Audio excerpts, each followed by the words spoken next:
We've used that in the past, yes. Yes. But lately we've been using that.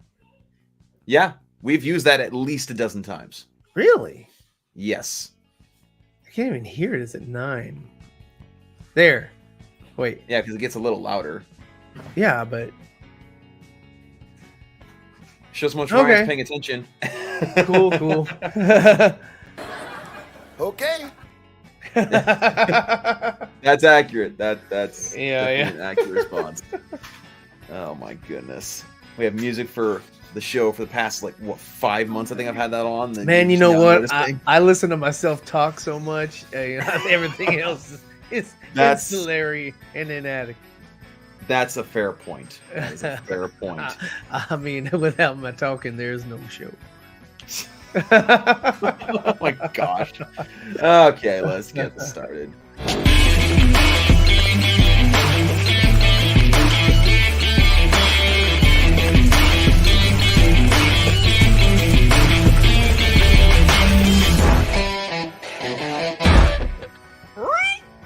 God, that's loud. It should be. You turned it up a little too high. Yeah, I turned it up to 11. Yes, that's why I kept it at 9 because it's usually the audio level that we have it at, and it's fine. Okay. But Happy New Year, buddy. Yeah, Happy New Year. It's amazing we've only been around for 2024 years. So very interesting. Very young. We're a very young society.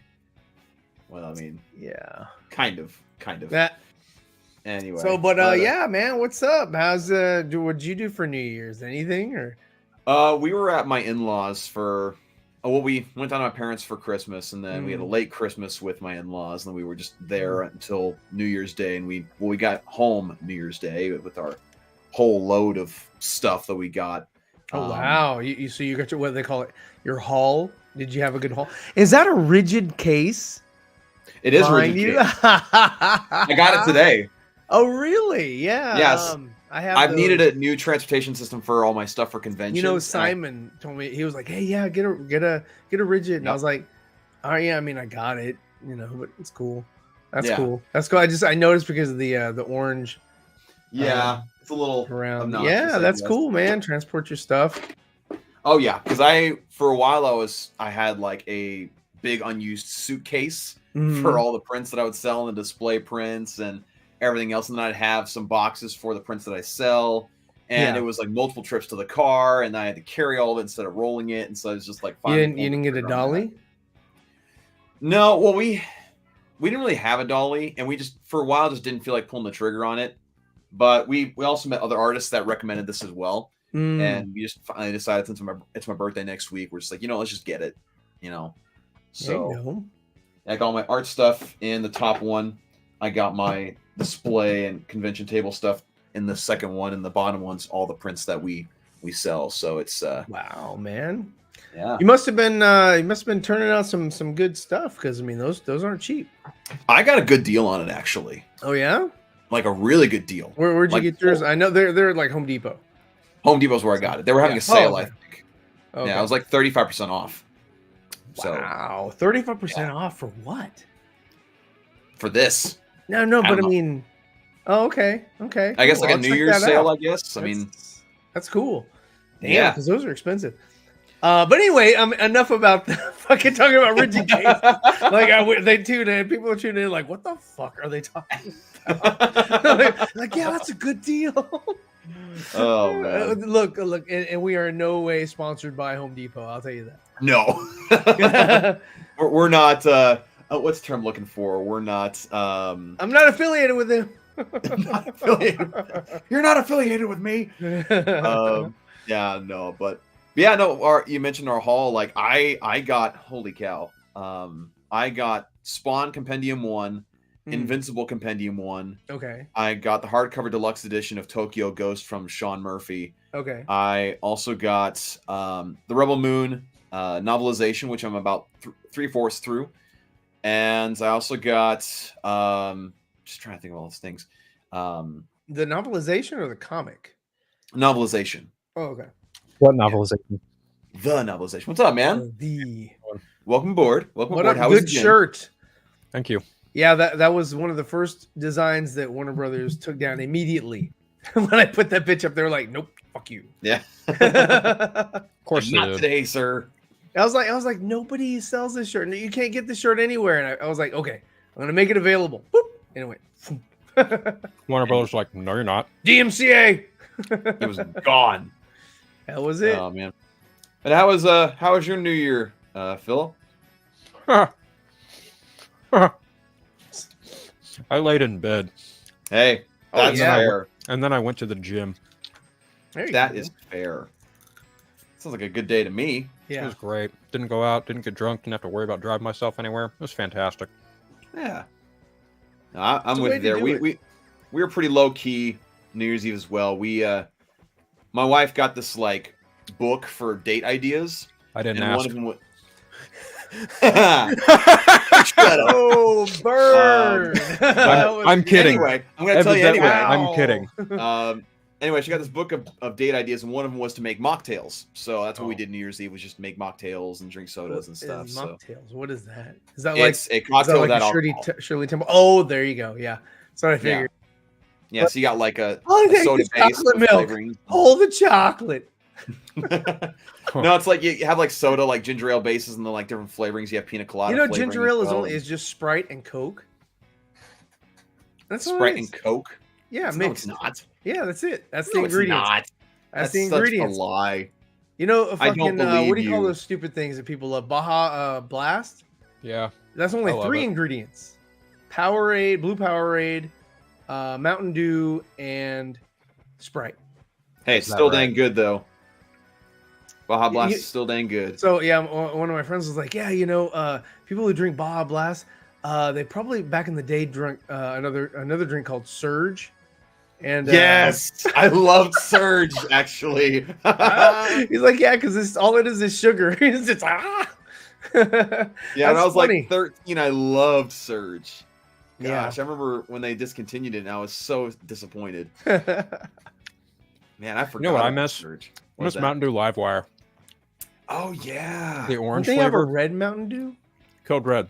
Yep. Yeah, Code Red. Yeah, I never tried it, but I know they had. It's And then pretty a good. blue, Big Red. Big Red made a Big Blue. I never tried that. That sounds gross. I Yeah. never tried it. It was like, nope. That sounds like, I don't know. It just sounds weird. You know what I miss? I miss Tab. Tab, I ew. forget how that tastes. That and Mellow Yellow. I actually do like Tab. Mellow Yellow a lot. Tab. Tab was the from first Back to diet the soda. Future. He's like, I'll take a Tab. He's like, I can't give you a Tab unless you buy something. But Tab was another soda back then. So it was. Yeah, it was like the man. first diet soda, wasn't it? Yeah. Yeah. Before I think it was before Diet Coke and Diet Pepsi. News to Yeah. me. Yeah, no, it was- Surge. So I hey, what's up, had- Kevin. I had a Tab actually. I think it was 2 years ago. We found somebody was still selling them, and I tried What's up, it. And it was Jason? gross.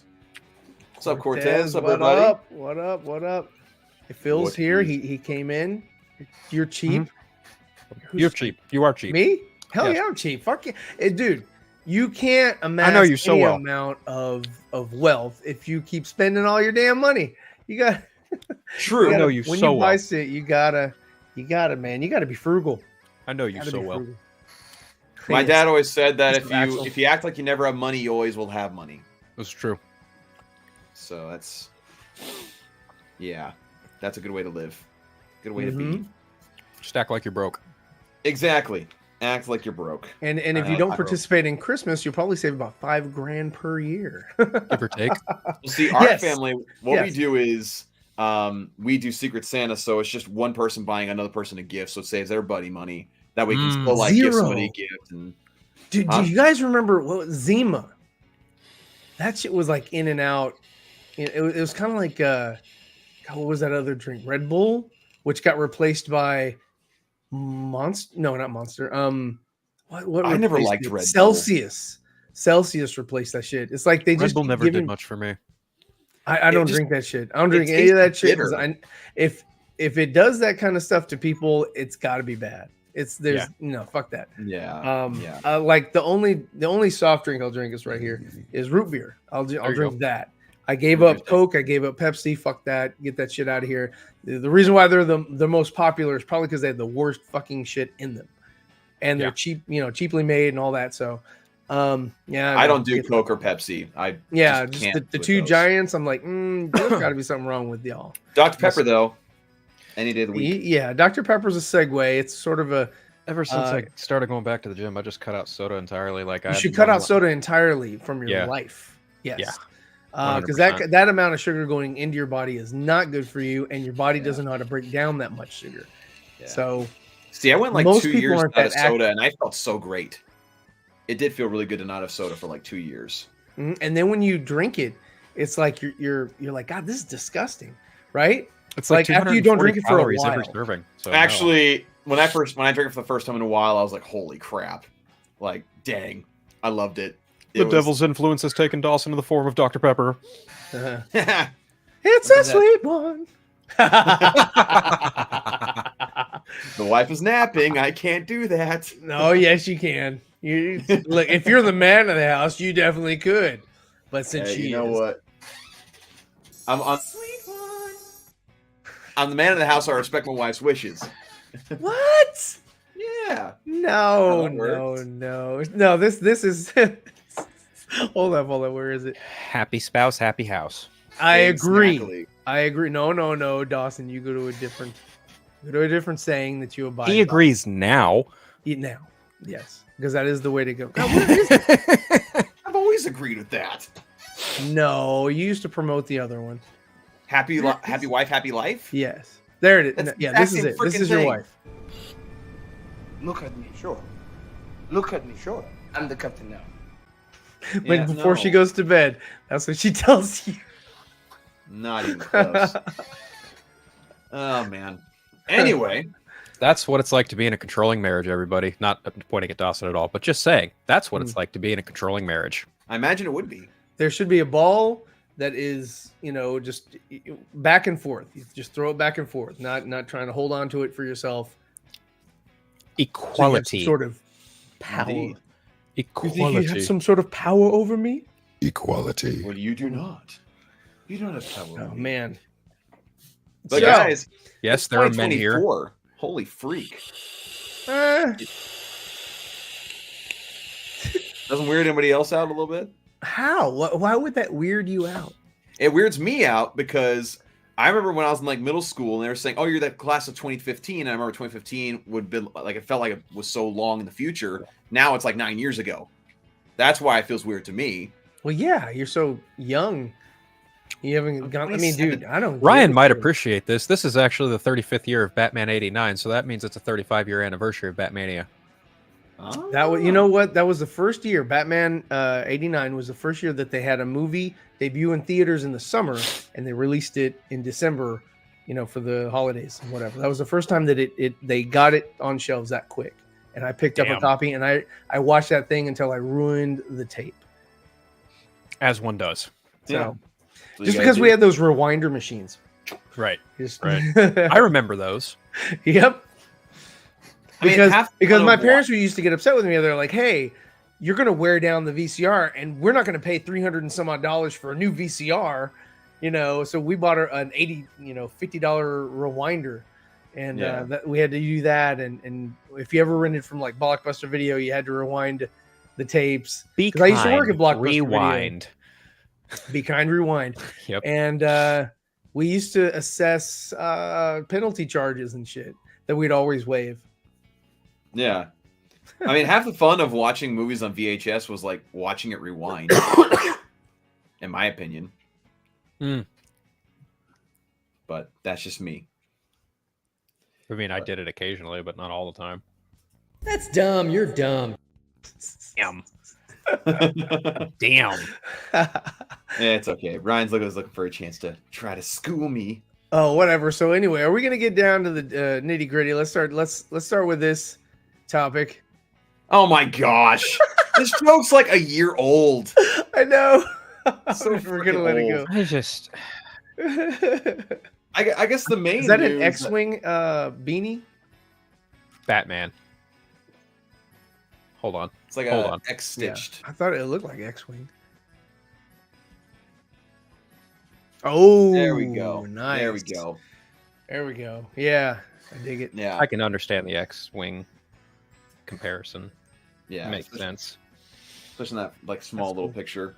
Yeah. But I guess there's a couple big news that came out, I guess, yesterday and today. The main news yesterday was MCU related, whereas Stephen Yeun or Yeun? Stephen Yeun. Stephen Yeun will not be playing the Sentry in the MCU's Thunderbolts movie. Which honestly, I think I told you guys in the text message group chat that I wasn't even sure that was like anything more than a rumor that he was going to in the first place. That was never hard confirmed until Robert Kirkman like let it slip that, oh yeah, Stephen Yeun called me and said he's got a thing for putting on yellow and blue tights, and everyone was like, oh, so he is playing Sentry and Thunderbolts. Whoa, yellow and oh yeah, that's right. Because he's no, that just means that he has more time for Invincible to continue. Yeah. That's kind of how I think about it. Like, it was scheduling conflicts that was listed as the reasoning. So, like, yeah, it just makes sense. He's working on Invincible. Fair enough. What's up, RJ? What is up? What is up? And RJ says, "Rip haircut." What? They will eventually release it when it doesn't matter. Because right now, it's gonna be one of those where it's released like 20 years is on this new universe. What? Yeah, exactly. Like the Donner cut. Try about 2 years from now, maybe for a 10-year anniversary. It could be something as simple as that. They just, they're gonna release it, and it's probably gonna end up on like a streaming service because they're not gonna put any money into putting into a Fathom event or a theater or anything like that. It's just gonna be on streaming. So, but I do wholeheartedly think that at some point in time we'll see his version. Yeah, at some point in time for sure. I have no doubt about that. Not anytime soon. Samuel, what's up? Have y'all seen the photo James Gunn shared of the new DC Studios executive team? I sure did. I thought I don't like that kind of wood, like glossy and shit. That's like it makes it look cheap as fuck. So yeah, lay off the wood in the room, the whole room, like the walls, the fucking the desk and all that. You know what my biggest takeaway from that picture was? Yeah, Peter Safran looks like the next Toby Emmerich. I mean, seriously, he's got the most smug look on his face all the time. It's the same smug asshole smile every single time, and I'm just where is it? You're Toby Emmerich 2.0 as far as I'm concerned. Shit. I mean, it's. Do we have one? I mean, most. Is that the smirk? Executives are pretty much the same. Yes, that's the one. Yeah, that's pretty accurate, I'd say. Like for me. I saw that picture and like I had no strong feelings towards it. Not like anyone should, but like I just looked at it and nothing about that image of those creators, like no offense to them, none of that excited me. None of that made me think, oh, this person's involved. Amazing. Ryan took one look at Christina Hodson and went, nope. Exactly. She's a horrible writer. Like, I'm sorry, like throw her away for 10 years, let her write, understand how to write a fucking good, 3-act story. I guess the question is like, what project is she going to like maybe Why tackle? haven't they gotten rid of her? I don't know. It's like because like Brave and the Bold is handled by Muschietti. They haven't announced a writer. She's not writing that because she's writing like the next Fast and Furious film or whatever. Thank you. Supergirl has a different writer that's not her. James Gunn wrote Superman Legacy, so that leaves Waller, Lanterns. Oh, you know what? I bet it is. It's probably the Amazon show. That makes sense. That's my guess. That is my guess. It's the Amazon show. Because there ain't no fucking way she's writing Booster Gold. No. That would be a shock if she was writing Booster Gold. No. When you said it, she might write Waller. I mean, I could see her penning a few episodes, possibly. Yeah, but at the very most, I think. I mean, look, right now, as far as the shit that we've seen from her, she's just not there for me. Her shit is weak as fuck. And that's fair. And look, writers just get better over time. She needs to try something else, go somewhere else, do some other type of. She might even be doing a project that isn't even on the slate. Yeah, go do Fast and Furious 12. 13, 14, 15, all those. 11. I think she's doing 11. Whatever she's on now, add 5 more, and then see where she is as far as writing. Yeah, she hasn't written anything that's like stood out to me personally. So it's like, but guys, she wrote The Flash. Oh, that doesn't help at all. Oh, well, she also wrote, didn't she? Who wrote fucking Birds of Prey? Was that her? That was her. Yes. Yeah, that was See, her. oh, I know, but you like that. I thought I think that. I thought she had there was a partner on that script. Let me double check that. It could have been because she's really fucking wet behind the ears. That might have been her first one. I honestly See. don't recall. Let's see. Birds of Prey. Birds of Prey. Let's see. Nope, it was all written by Christina Hodson. Okay. Okay, that answers that. Yeah, gross. And I like that movie more than The Flash, so what do I know, right? But I think that there's a lot more charm in The Flash than there was in Birds of Prey. To be fair, there was also a handful of other writers that did a bunch of drafts on The Flash. I agree. Yeah, There's so she could pick pick and choose, like, hey, that was a pretty good idea. This was a pretty good idea. How much of it was her? It needs to be. Yeah, same. I don't. Hello, Anthony. Says Ayer's talking, his Ayer's talking like he's done for fighting for it and talking about it. I think it's done deal. I think what he did was he spoke with Gunn. Gunn was like, yeah, sure, we'll do it, but it's not now. So there's really no need for Ayer to like continue to pump and like, I'm hey, so look at this, and hey, I don't forget about me and all that, right? There's no need for him to continue to like try to strive for like relevance in that. I just think he was like, yeah, dude, I've seen it, I like it. We're gonna shelve it for now because I want my shit to fucking make sense and stand out, and I want people to back my shit, and then we'll release your stuff on the small screen. What's up, Ben? I say, you guys moved to Wendy permanently? We don't know, but just kind of we're keeping it loosey goosey. So I need you to pay attention every weekday around this time, and just to see if we're available. But anyway, yeah, we don't know. Oh, he said it twice. I mean, we've been on Wednesdays for a hot minute. Bumblebee was fucking E.T., dude. Bumblebee was E.T. rewritten for fucking modern time. That's all fucking Bumblebee is. Anything that happened on Cybertron wasn't her. So everything beyond that was Christina Hodson, and she bit right off of fucking E.T., dude. Honestly, that's all that is. I watched Bumblebee, and then that was kind of it. It was a movie that I watched. I don't think it was bad. I don't think it was great. It was just a movie that I remember watching, and I'm just like, all right, cool. Same with Beast Wars. I was like, all right, God. Here we go. That was bad, dude. Me and Andre saw that in theaters. Yeah. And the visual effects are great, but the story was basic and stupid, and it was dumb. It was just really dumb. I watched like the first 2/3 of it at a friend's house, and we had to leave because it was getting late, and I had like no desire to really finish it. I mean, it was not the worst thing in the world, but it was like, nah. And I say this as someone who grew up watching the Beast Wars show. You would think that that would grab that audience, and I watched the movie and I was just like, this. Cheetor had like one fucking line. Yeah, and it's like, and he was like a standout in the show, and then Ratcatcher wasn't there. The only highlight I can really think is having Ron Perlman as that Optimus was Primal. The best. That was all they had for the Beast Wars. That's all they had.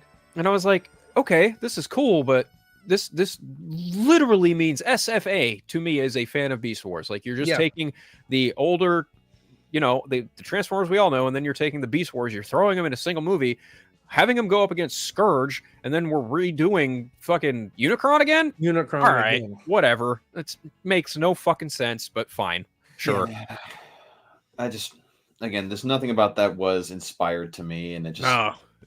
lack of inspiration. You're absolutely right, Dawson. There you go. Thoughts on Paramount and Warner Brothers possible merger? I thought it wasn't happening. I don't think it's happening. Isn't that the new word that Warner Brothers is more likely to declare bankruptcy than merge with somebody else at this point? Fuck, who knows? Yeah, but they're not going anywhere, even if they declare bankruptcy. No, they get a bailout. Yeah, I mean, that's pretty accurate. It just doesn't reflect well on the company. But then again, companies have gone through worse and come out. See, the problem, excuse me, the problem, Samuel, is for me, like, I'm not a fan or huge fan of what Michael Bay did. I liked what ILM did with the Transformers as far as like seeing how they can transform and shit. Yeah. Because that was great. It was very imaginative. I didn't really like a lot of the character design. But I understood it. I understood that they were like over designed in certain respects. Like, they over designed the shit out of Megatron. I mean, Megatron got the worst of it. It was like, hey, look, he's turning into a weird fucking jet that makes no fucking sense. Because he was a tank. He was originally a tank. So G2. Okay, you're right. Yes. But even when he went in tank form in the movies, he looked fucking ridiculous. Yeah. And you know, and so you ruin, and you get fucking Spock, and you have him play a different fucking character, and then you include Galvatron. Yeah. And it's like, what are you guys fucking doing over there? And then Yeah. Michael Bay was like, they were gonna reboot it, and Michael Bay was like, no, don't reboot my shit. I'll come back and I'll give you the fucking Dinobots or some shit, and then we're just gonna keep this shit going. And fucking poor Bumblebee got his voice back in the first film, taken away again, and it's a gimmick that was used too Over much. Yeah. And then, you know, again in that movie Bumblebee, that they were like, hey, he's got a voiced by the guy from Teen Wolf, who played Styles, and then they, you know, you saw, oh, hey, he got his voice ripped off by this fucking, you know, lesser looking Starscream kind of guy, and yeah, it just wasn't. I don't know, man. It was. They need a, if any franchise needs a reboot, it's Transformers, and they need to like kind of go back and just kind of reimagine it. Like, what the fuck are we doing here? And let's get something a little bit more classic. It needs the Turtles treatment. It needs an animated movie. 100%. It needs an animated movie set entirely on Cybertron. Yes. And in Bumblebee, if they had just kept that going, like, I want to see the war. I want to see what's going on with them. You know, I want to see the dynamic, you know, as far as like, you know, the two factions on Cybertron for a minute, and then go to Earth, and then crash land away from civilization and not really have that much interaction in cities and shit. All they wanted to do, I mean, it was cheaper. Yes. You go make a deal with General Motors, you get them to fucking finance the movie because you're pimping their fucking rides, you know, Right. and all it did, a lot of Michael Bay's shit that he did. If you look at the Autobots, it just looks like a fucking automobile commercial. That's all it looks like. With helicopter flybys and all that shit. It looks like that to me. I think in terms of overall quality, the first Bay film is probably the best one. I like the second one, but they did my boy Jetfire dirty. Devastator, they did not do a good job. You're right there too. I'm not really a big Devastator fan, but I can't disagree there. However, I do like that the second film had some semblance of stakes because they killed Optimus, but they managed to bring him back. That was kind of, you know, eluding the very first 86 animated movie. It's like, okay, I see what you're doing here. Yeah. Then after Dark of the Moon is when it really all goes downhill. And every character almost like had to have a different accent.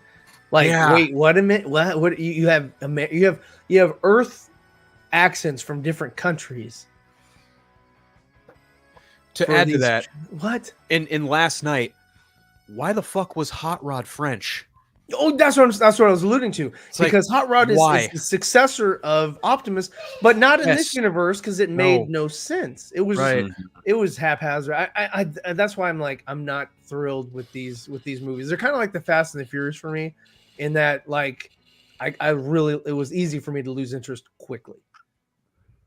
Yeah, and by the time they got to Age of Extinction with the Dinobots, again, they just over designed all the Dinobots. They went way too hard on the Tyrannosaurus Rex one, whatever that one's name is. I don't really remember all that well. Grimlock, thank you. Yeah. They over designed the shit out of him and made him look like Godzilla and a T-Rex had a kid. Yeah. In mechanical form, but Mecha Godzilla and a T-Rex. It was like this is too much. And then they were having fucking Optimus ride him. Yeah. That was stupid. That made no sense. It didn't even look cool. No, because you got too many moving pieces and parts and shit. So it's like, where does Optimus end and he begin? And it just, and then Mark Wahlberg comes in and it's like, hey, what's going on, Optimus? Yeah, how's it going? Yeah, say hi to your mother for me. Yeah, say hi to your mother for me. I produced Entourage. In the next Transformers. Okay. Me and Will Ferrell, we got to do some other stuff over here. See, you're a Transformer, huh? What's that all about? What's that all about? Jesus Christ. Oh, man. You know what? I haven't seen this yet. I know Phil has seen it. Have you seen this? I have not seen Aquaman yet. I've been traveling a lot. So from what Artie is saying is this Aquaman is going to end up breaking even and getting a small profit. That's awesome for Aquaman because no one had any expectations on this particular movie here. No, Everybody was like, "This universe is dying. It's dead. This is the last movie. This is the closeout. Nobody gives a shit." But for it to be, from the people that have seen, that I actually listened to, have all liked it, even though it's not the greatest film. They're like, they still came out at some level of enjoyment. Hold on. No, Anthony, Apple's going to buy Disney eventually. Neither one of Sony or WB. They're not at all interested in either of those. They want Disney because Tim Cook and Bob Iger have rapport with each other. That's what's going to happen. Yeah. Anyway, Aquaman's fine. Aquaman The Lost Kingdom is a fine movie. I don't mean that in a damn go see it kind of way or damn don't bother watching it kind of way. I mean, when you have the time, check it out. It's a good sequel. It's got some sloppy parts to it. Its story is kind of all over the place. Jason Momoa's character development kind of takes a step back. But Yahya Abdul-Mateen as Black Manta is easily the highlight of the movie. He cements himself as one of the best villains, right up there with Michael Shannon's Zod, Ewan McGregor's Black Mask, and Jesse Eisenberg's Lex Luthor. Like he is a worthy villain in the DCEU, sorry. But yeah, it's a fine movie. Honestly, it's like kind of the opposite of the first film, where the first film had two strong first acts. The first and second act were really strong. The third act was kind of weak. This one was the opposite of that. The first and second act are kind of it takes a minute to get things going, but by the time the third act rolls around, it really pays off really well. The only thing I will say is once the credits start rolling, fucking get up and go, because the mid-credit scene is just not worth a damn. I'm dead serious. Isn't that the one that was leaked? Yes. Oh, they've all leaked. I did see that. Every last one of them have fucking leaked. But yes, it's a fine movie. It doesn't shock me. I did see that it's cracked like 258 million, I think, worldwide. And it's like, okay, cool. It's got the whole month of January. If Warner Brothers really wants to keep it in circulation for that long and see how much money they can milk it for, good for them. Sure. It might be an Elemental situation for them. Maybe not to the most profitable extent, but hey, if it the only other money, film they have out right them. now is Wonka, right? And The Color Purple.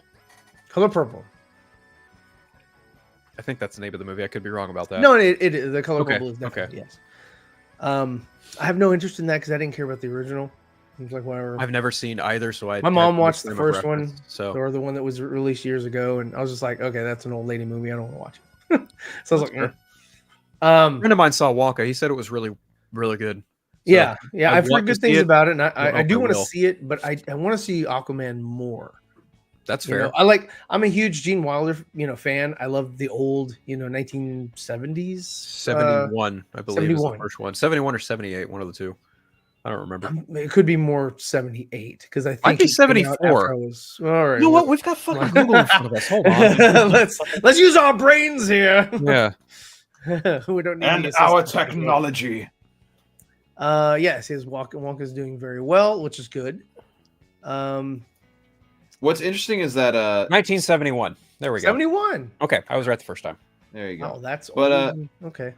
The thing that's interesting to me is that, like, my wife pointed this out, is that because Wonka's a musical, basically. Mhm. And my wife was frustrated because the past several years, whenever a musical has been released, after Cats, like, blundered terribly, no musical is actually advertised, or the marketing teams have not advertised them as musicals. Like, none of them. Yeah. And there's no, like, singing, and so people go to the theaters, they're a little bit confused, especially with things like Wonka. That's the only negative thing that I've heard, and that's not even really a negative. That's just not something you're expecting. Yeah. But no musical movies are actually advertising themselves as, hey, we're a musical, come see us and enjoy that spectacle.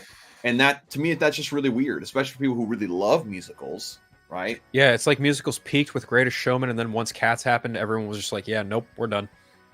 Yeah, true. Yeah.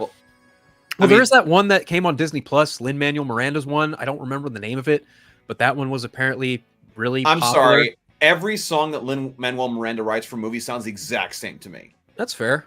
I haven't seen it. I'm just going off of what I recall, but I could be wrong. And that also applies to Hamilton, the musical Hamilton that he wrote. It's that a might have been fine it. musical, That might have but been every it. song sounds the same.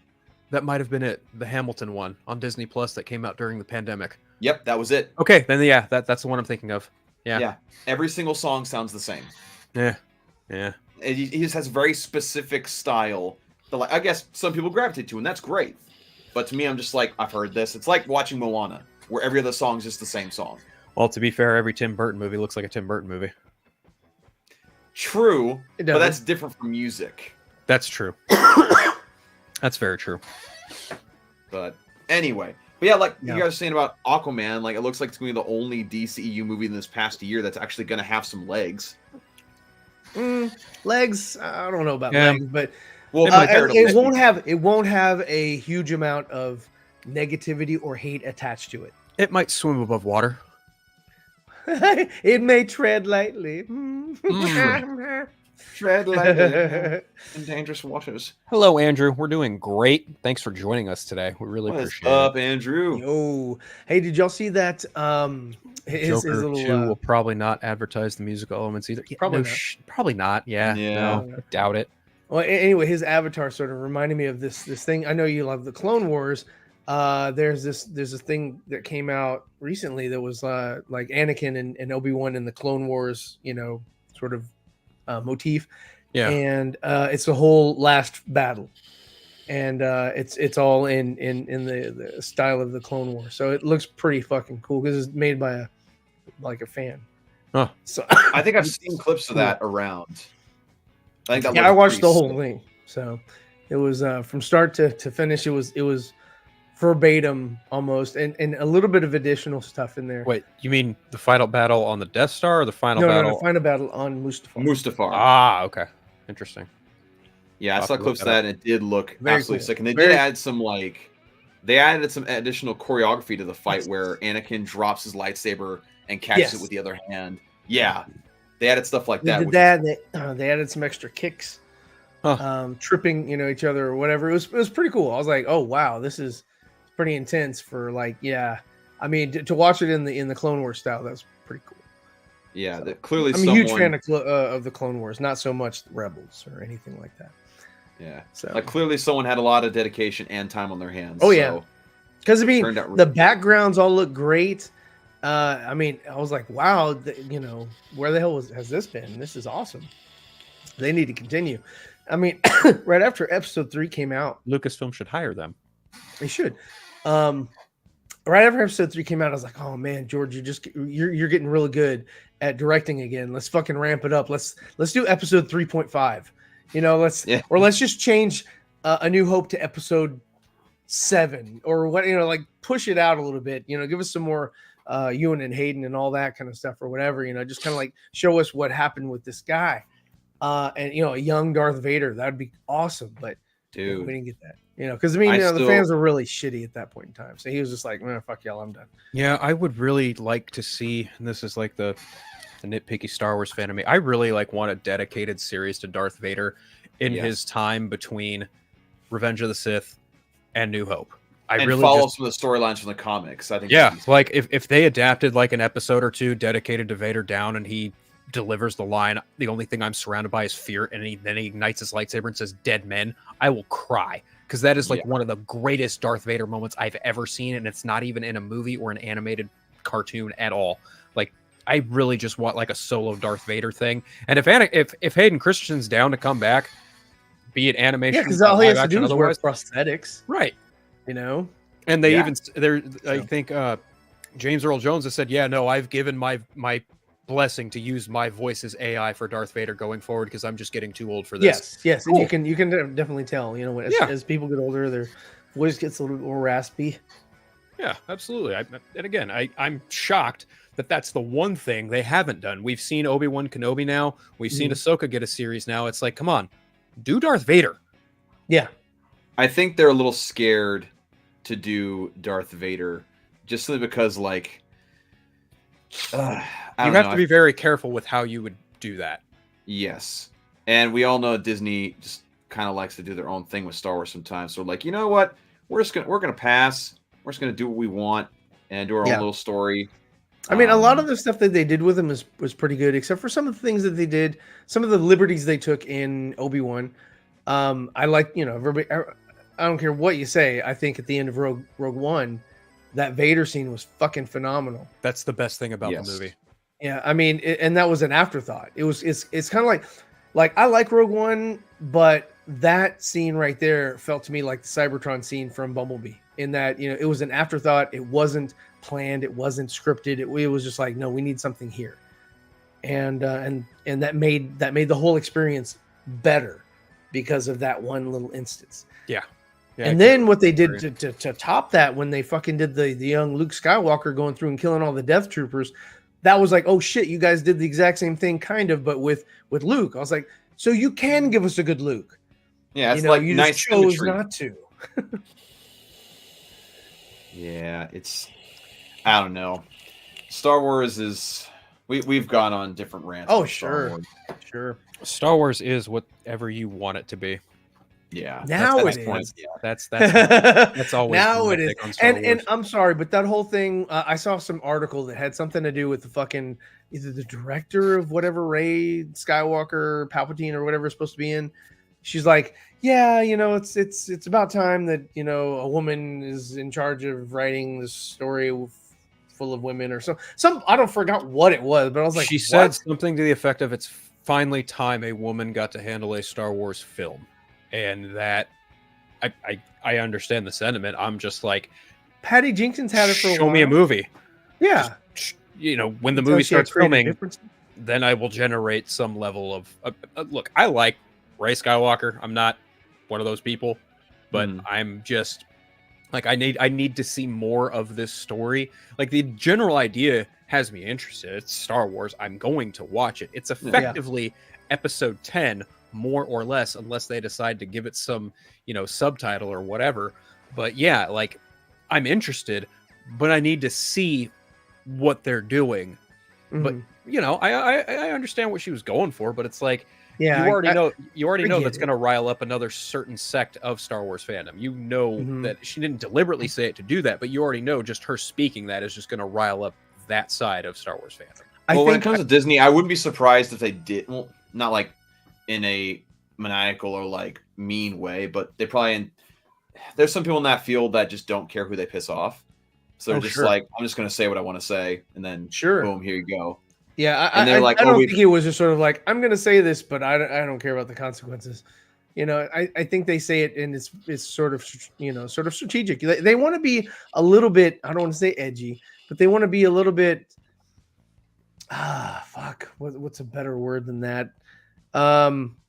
Risque with some of the shit that they say to sort of, because those debates is free market. Ask for controversy, or ask for, you know, just to kind of get a little bit more eyes on it, you know, just to sort of like, you know, I mean, if it was just like, hey, I'm really happy to make a Star Wars movie, end quote, like, nobody gives a shit. But if you say something a little bit more, you know, colorful, then it's gonna get more attention and it's gonna have more legs, because it's that kind of comment. And I was like, come on. I think between the 3 movies they have on the docket, between that one, the Mangold First Jedi one, and then Fione's wrap-up movie for the Mando story stuff, I think my level of interest probably goes the Mangold one, because I love James Mangold as a director, and I'm very curious to see how he does like the First Jedi and the, you know, the birth of that. That's a very interesting concept. Sure. Obviously the Mandoverse has its very, very highs and its lows, but obviously with Fione in the chair, I'm like, all right, you know, this is your first movie. You're gonna wrap this shit up. Okay. You better ride that Rancor. Yes. Better ride that Rancor, right? Like, ride that Rancor and ride it well. And then there's this one, which, you know, it has my interest, but it's like, okay, this is the first one out the gate. It's been a few years since The Rise of Skywalker. This will be like, I'm not going to say it's going to set the stage for what's to come, but it's definitely going to me, it feels like more of an appetizer for what is to come. I think it's just they want to do something else with the actors that is willing to do it. I think you're right, and I also think that this is an opportunity that they're trying to take, that they by they I mean Lucasfilm could not choose to not do with the original trilogy members back at yes. the day. And I think also it is not going to be a saga film. Even though she calls herself Skywalker, I think that Disney is like, okay, Skywalker's done, it's dead. We took care of Kylo. Carrie Fisher's character's dead. Luke Skywalker's dead. All those characters are dead. You know, even Hayden, he's dead. we're just gonna have a Rey movie, and she can do her own thing, and it'll open up a new, whatever, because I mean that's all really Disney is doing. If and we've discussed this, is like they kind of shelve characters a little bit and sort of like push their characters like, hey, these are the ones we want you to care about, not these. These are legacy. We don't really care about those. They're here because they're still alive and they're willing to take a paycheck, but we want you to care about our characters because those are the ones that we can completely, copyright and say that we own, and those are ours. I think I agree with Phil in like my level of giving a shit. I think that the Mangold project is intriguing. Hopefully it comes to fruition. Hopefully we see it. I think that the Mando series or whatever, getting a movie with Moff. Well, no, not Moff Gideon. With Thrawn. I think that'll be interesting. Hopefully that actor can hit the gym with Phil and get on the treadmill. Wow. At least that, or have a better fucking seamstress come over and give him a better costume that doesn't make him look ridiculous. Or wear a fucking girdle.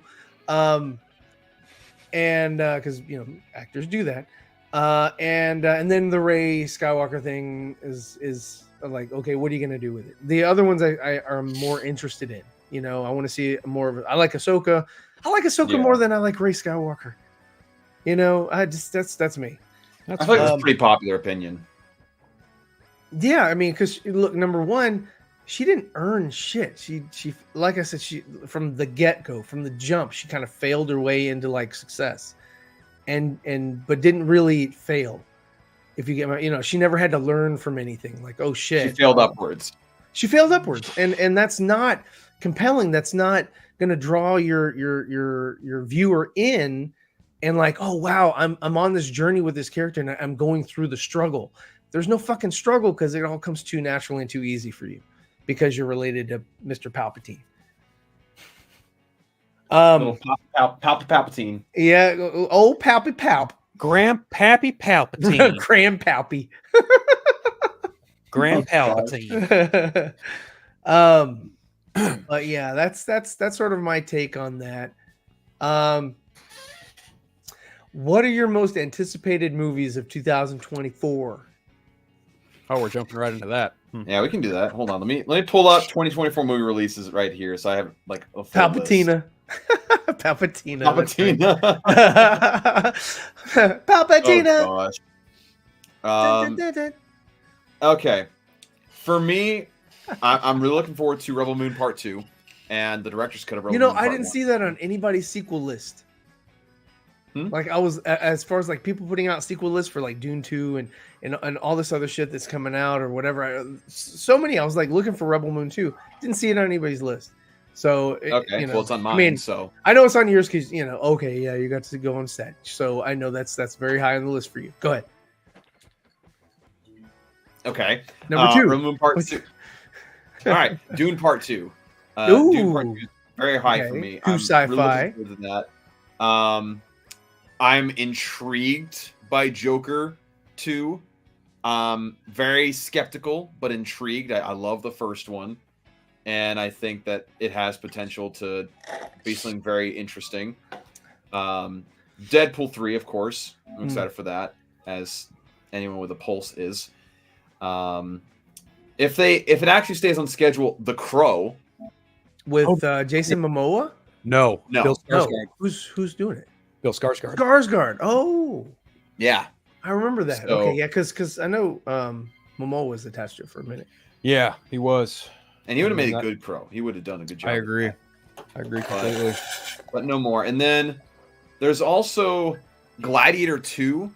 Yep. Which, like, of all movies out there, I feel like Gladiator doesn't need a sequel. But if they felt like they needed to, then I'm curious to see what that story they felt like they needed to tell was. Yeah. If Ridley Scott has a story for Gladiator 2, let him make it. Yeah. That's my 2 cents on it. Yeah. That's exactly how I think about it, too. Trying to see what else that's coming out. Like, I thought you had a list. Well, I said I was pulling up the releases of this year. Oh. Furiosa, I guess, is another one that I'm excited for. Yeah, that one looks great. Furiosa looks very, very interesting. Plus, again, Mad Max is always a great time.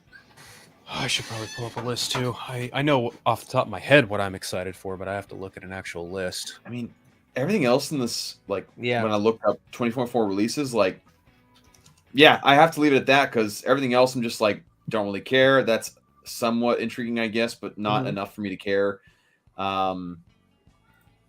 Yeah, that's pretty much it. Well, I guess Ghostbusters. Oh yeah, hell yeah. What, Frozen Empire? Is that what it's called? Yes. Yeah, I mean, Yes, I'd be interested to Frozen see Empire. that. And then, I guess Godzilla Kong, New Empire, I think is what that's called, right? The New Yes. Empire. Yes, Godzilla X Kong New Empire. A lot of action stuff on my Fall list. Guy actually looks pretty good. What did I see that in front of? I saw it might have been in front of Aquaman. Fall Guy with Ryan Gosling looks good. I like I haven't that. seen Emily anything Blunt. for that. Check out the trailer. You might get a kick out of it. Okay. I'm not going to tell you anything about it because it's a little too complicated. Bong Joon-ho's movie, Mickey 19 with Robert Pattinson. That one has my interest. Ooh. Well, obviously, I think my first and foremost, most anticipated movie of 2024 is without a shadow of a doubt, probably Deadpool 3. That's fair. Fair.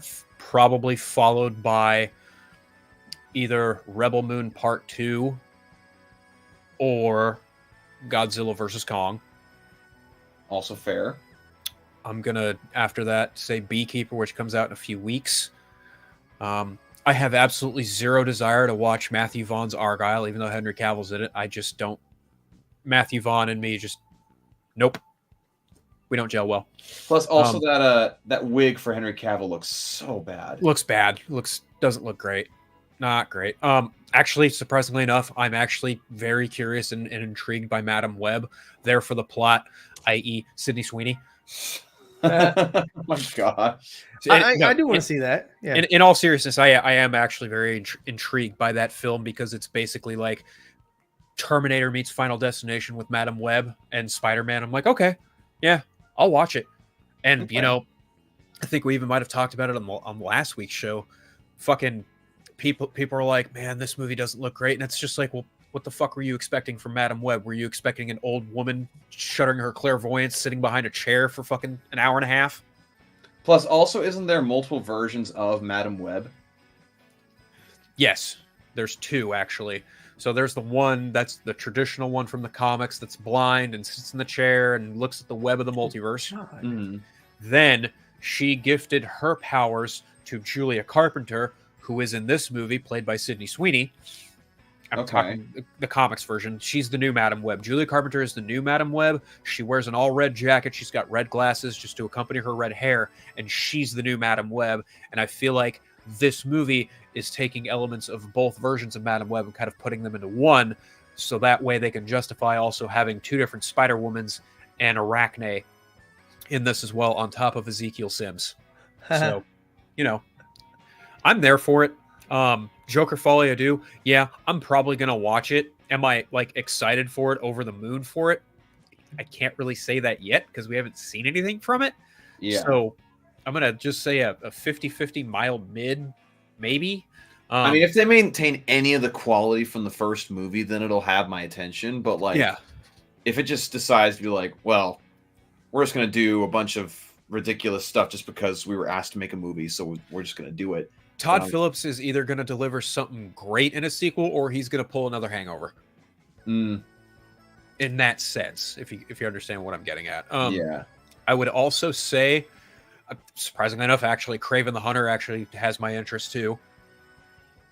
Didn't they also cancel that other Spider-Man spinoff? Like, was it La Muerta or something like that? El Muerto, yes. El Muerto, yeah. Yeah, Bad Bunny dropped out. And that project has effectively been shelved. I have no fucking desire to see the Mean Girls remake, reboot, whatever the fuck it is. That no. Well, I like the first movie just fine, but that was just completely unnecessary. That's another thing that my wife's talking about. That's actually an adaptation it's a of the Mean Girls musical. Yeah. Yeah. So it's not even like really a sequel. Yeah. I don't It's care. a squeakquel because they're gonna be singing. Also, Makes Alien sense. Romulus comes out this year too. Oh, really? Have That- they even that- started filming for that? That finished filming last year. Oh, okay. Yeah, I think either right before or right after the strikes happened, they finished filming it. So yeah, it's supposed to be due out this year. The date for that one is, let's see, Alien Romulus, August 16th. Oh wow! So it's going to go up against Kraven the Hunter. Oh, that's going to destroy Kraven the Hunter. As much as yeah, that's going to be a fun weekend, really. Oh my gosh. Yeah, I mean, because like you talk about an Alien movie going up against a Sony spin-off Spider-Man villain movie that hasn't, like, the history of that isn't necessarily great outside of Venom, right? I mean, Kraven has J.C. Chandor in the director's chair, and it's finally got an R rating. I mean, I could see it having potential in terms of like being a solid film from them, but in terms of like overall box office success, given the fact that it's going to go up against Alien Romulus, and even just looking at the premise, apparently Alien Romulus takes place between the events of Alien and Aliens, and they brought the same team from Aliens, the James Cameron film. The same people who built the Xenomorphs actually came on and built ours. So it's going to take place in between the first and second film. So it's kind of like a pre-sequel. So they're just not sequel, prequel, whatever way you want to say it, depending on your preference, I guess. So they're just not going forward with that whole Prometheus setup storyline. No, doesn't look like it. Huh. Well, that's which I can take or leave, because like I liked Prometheus a lot. Covenant left a lot to be desired. Mm-hmm. This, on the other hand, I'm like, okay, if you're gonna set a movie in between Alien and Aliens, you have my attention. Yeah, I mean, yeah, that makes sense. I'm down with that. I mean, again, I always love the Alien franchise, so it looks like principal photography took place in Budapest from March 9th to July 3rd, 2023. So they've literally finished filming that movie right before the actor strike kicked in.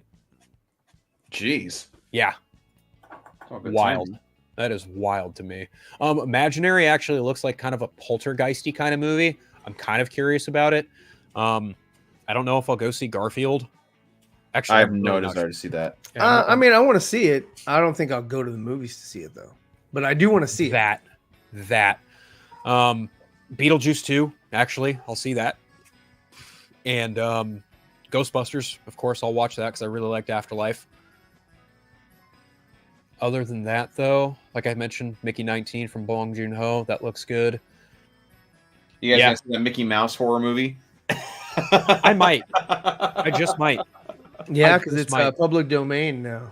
So I love how as soon as that was announced as public domain, they're like, yeah, we're making this. Yeah. And Dune Part 2, obviously, for obvious reasons. Yeah. Striking when the iron's hot. And then in November, Venom 3, which I've seen the first two in theaters. I may as well watch the third one in theaters. Yeah. Yeah, I forgot. Venom 3. Have they been actually filming that? They just went back to filming it a couple weeks ago. Okay. Kraven the Hunter comes out August 30th. Okay. So there's a 2-week gap between Alien Romulus and Kraven. So. Okay. Yes, that's not quite competition then. Not really. No. That If movie, directed by Jonathan Krasinski, I think is in. If movie? Yeah. It's like a young girl. Let me just read the. If is an upcoming American live-action animated fantasy comedy film written, directed, and co-produced by John Krasinski. The premise is a young girl named Bee gains the ability to see people's imaginary friends, referred to as Ifs for short, who have been abandoned by the kids they helped. Bee then discovers that her neighbor, the man upstairs, has the same ability. Okay. Yeah. I see imaginary people. Pretty much. Yeah. That's pretty much it. Oh, hey. The 2D animated movie, The Day the Earth Blew Up, a Looney Tunes movie. I'm going to watch that. No, I want to see Acme versus Coyote. Oh, I want to see that too. Yeah. But I'm just saying, like, if you're going back to 2D animation with the Looney Tunes and you're making it a fucking movie, I'm going to watch that. Oh, yeah. Like, Looney Tunes is like a gem. You can still watch the old ones, and they're funny as ever. Oh, they're the only thing now is I'm sure that they won't use, like, guns and rifles. And that shit's fucking funny. It's fucking funny. Like, I loved it when like Elmer Fudd would shoot off, Daffy's bill, and we just spun around his head and all that. It's funny. Oh, that's classic. It's classic. Or when Coyote would, inevitably screw himself with a stick of dynamite and blow himself up trying to get the Roadrunner. He did what to himself? I'm sorry. I'm a child. You are the youngest one of us. You are.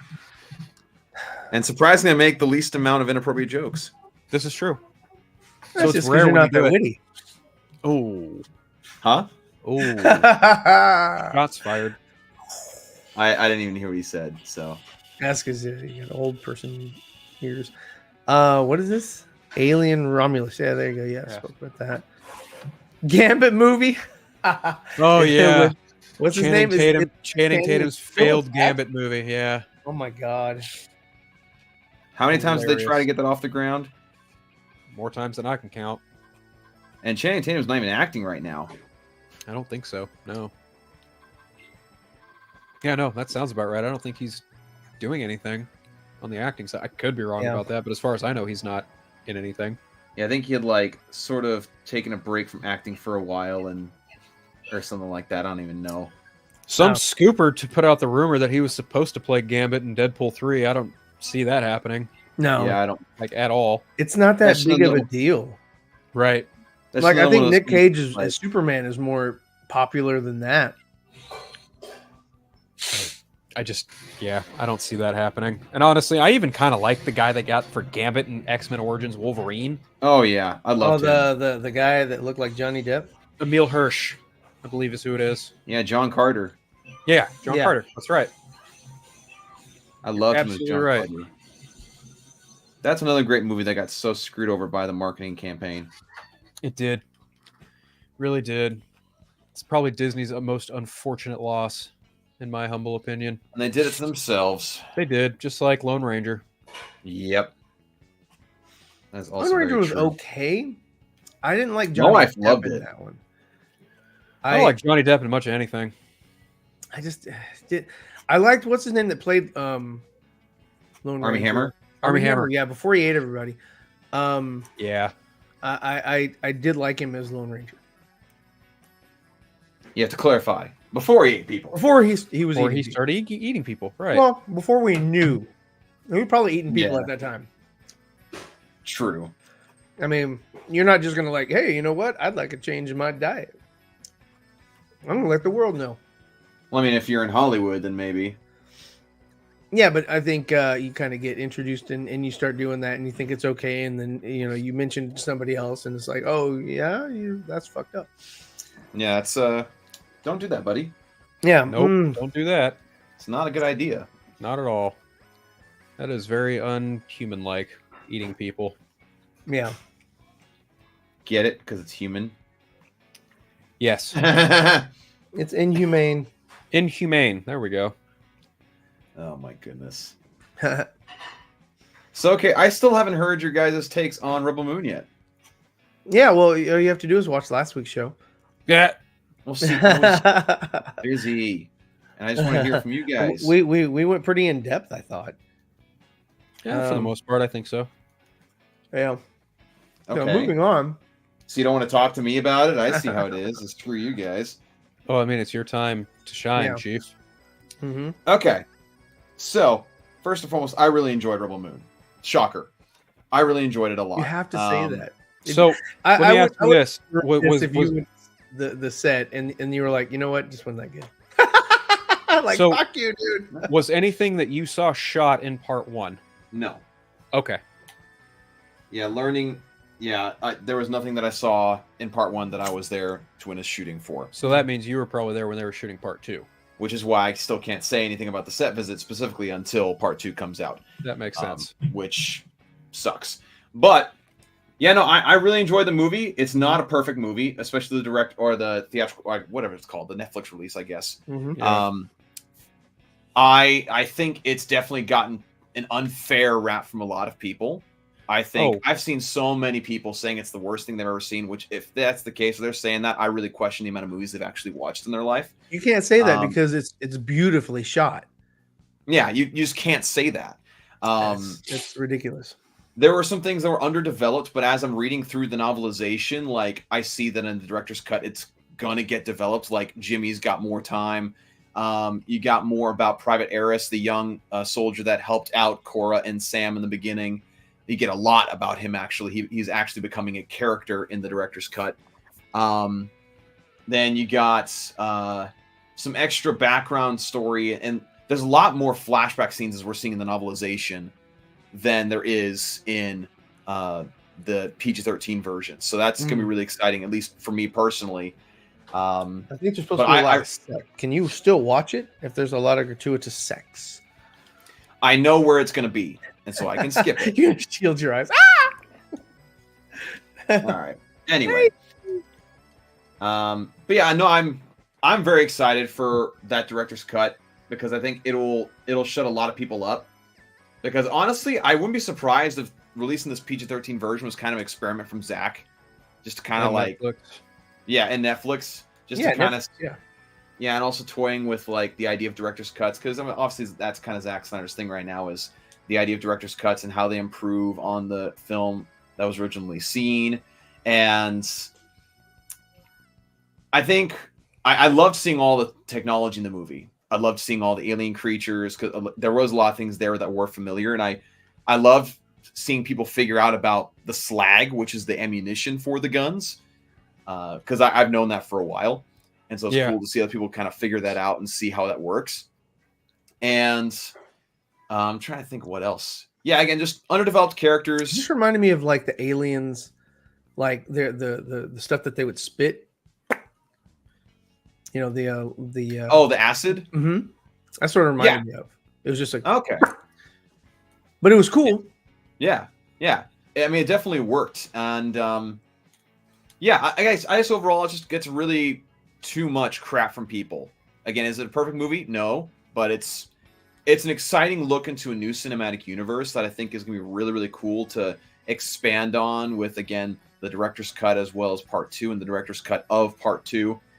And I think what ticks me off is that people were like, oh, well, like, it's just getting the team together. That's what it was advertised as. Then people saying like, oh, it's a lot of Samurai 7 or 7 Samurai in Star Wars. It's like Zack Snyder literally said that's what it was. Mm-hmm. Like, I don't know what's surprising to you people about that when from the horse's mouth, he said, this is kind of what it is. And they're like, oh, see, like, it's not this whole original thing that he said. It's like, did he say it was like fully original concept? No, he didn't. He never said that. Anyway, I really enjoyed the movie, and I know a lot of people enjoyed it too, and I know a lot of people didn't enjoy it, and that's each their own. But overall, again, I'm really invested into seeing what the universe turns into. So, what would you rank it out of 10? Out of 10, I'd give it about just for this cut. Yeah, this cut about a 7 or 7.5 out of 10. Okay. That's kind of where I was at a 7. I forgot what Andre said. It was probably like a 4 or 3, something. Like, it was really, really. I gave it 4 out of 5 stars. Yeah. Okay. And I think he gave it an 8. I think so. Yeah, I think you're right. I think Andre did give it an 8. Yeah. So I really liked it, and then I think we see Kevin here says the question is, will releasing the R-rated cuts after the second part is released hurt the views because how many people are going to go back and rewatch both parts after knowing how it all ends? Well, you know that a lot of people are going to go and hate watch it because they're like, oh, the director's cut came out. Let's see how much worse this one is, and then they'll watch it. But as far as general audience, I think the only way that a lot of the general audience, not the haters, but a lot of the general audience, not the Snyder, fans that just like anything he does, we're going to watch or we're going to run back to the, and watch. The general pop that has already seen this movie and sort of digested it over that holiday weekend, I think the only way that they'll watch it is if it has good word of mouth. By other people, like, this is amazing, you have to go see it, whatever. Because a lot of people won't. They've ingested whatever, and that's as far as they're willing to go, unless there's absolutely nothing else to watch. They're bored as shit, and there's there's a pandemic or some shit that happens again, and they're just like, oh no, we got to stay in the house. We'll watch this new version. But I think that yes, you will get your hate watchers. And yes, 100%. We'll get your fans that just absolutely love it and are just like, yo, I got to see this or whatever. So you'll get those two people or those two types. And then the general audience, again, the only way you can get them to watch it again is to sort of twofold. Number one, it won't be available when 2 comes out, right? It comes out after. So the R-rated comes out after part 2 comes out. Yeah, I think that's what Zach said. Yeah. Yeah, man, that's not smart. They're aiming for part 1 R-rated version sometime in the summer, and then I would imagine R-rated version of Part 2 comes out in the fall or winter. So if they were, and this is just my strategy, if I were releasing it, I would release Part 1 and then the R-rated version, and then Part 2 and the R-rated version, so that way Part 1 can get a second glance before Part 2 comes out. Because usually, like if you go watch or look at Netflix or Amazon or whatever, you'll see Aquaman, the first movie, is fucking out, for you to watch. It's on the front page, splash page, because they want you to watch it. It's, number 1, 2, or 3 or whatever on the fucking list. It's because whenever a new movie comes out, they always put the old movies up because people just kind of like want to get caught up or whatever. And it's like, that's when you fucking, you release that R-rated version or whatever right before Part 2 is coming out, so that people are like, oh, well, let me go watch it. Well, which version should I watch? Well, I'll watch this one that was, unaltered or whatever, and I'll watch that one, and then I'll watch, I don't know. I'm not on board with how they released it, and I think I made that clear last week when we spoke about it in length. I don't think that this was the absolute best way. I think this is the only way that you're going to keep Rebel Moon sort of in people's mouths for longer, as far as like, talking. Sure. As far as the release order, like I totally understand you there. I think releasing the director's cut of Part 1 after Part 2 comes out is a weird move. However, I will say after reading through most of the novelization of Part 1, it makes more sense to me why they did the PG-13 version and then later the R-rated cut. It makes a lot more sense to me. Just because the way the novelization and I guess the R-rated cut's going to be, it's going to be a much longer movie. It's going to have a lot more stuff to it. And it's also going to be a lot more mature. And Netflix, of course, wanted it to be accessible to all ages, which is weird to me because Netflix has released a lot of mature content before strictly by itself. Yeah. Yeah, but this thing came out on your holiday weekend, right? Right. And so like Andre had made one good point, I guess this was his last good point of 2023, was that he said that, you have your whole family there or whatever, and you want to watch something, put that on, and then if we have the R-rated version, they're going to stop it. Like, oh, hey, this is way too much, or they're too intense for the kids, versus this version, which is like, oh, okay, no, we can just kind of have it playing in the background, and we don't have to worry about anything so much, I guess. Parental discretion advised. Yeah, and as far as like Part 1, like I'll describe Part 1 as the bare bones version of Rebel Moon that gets you to know enough of the story to understand what's going on.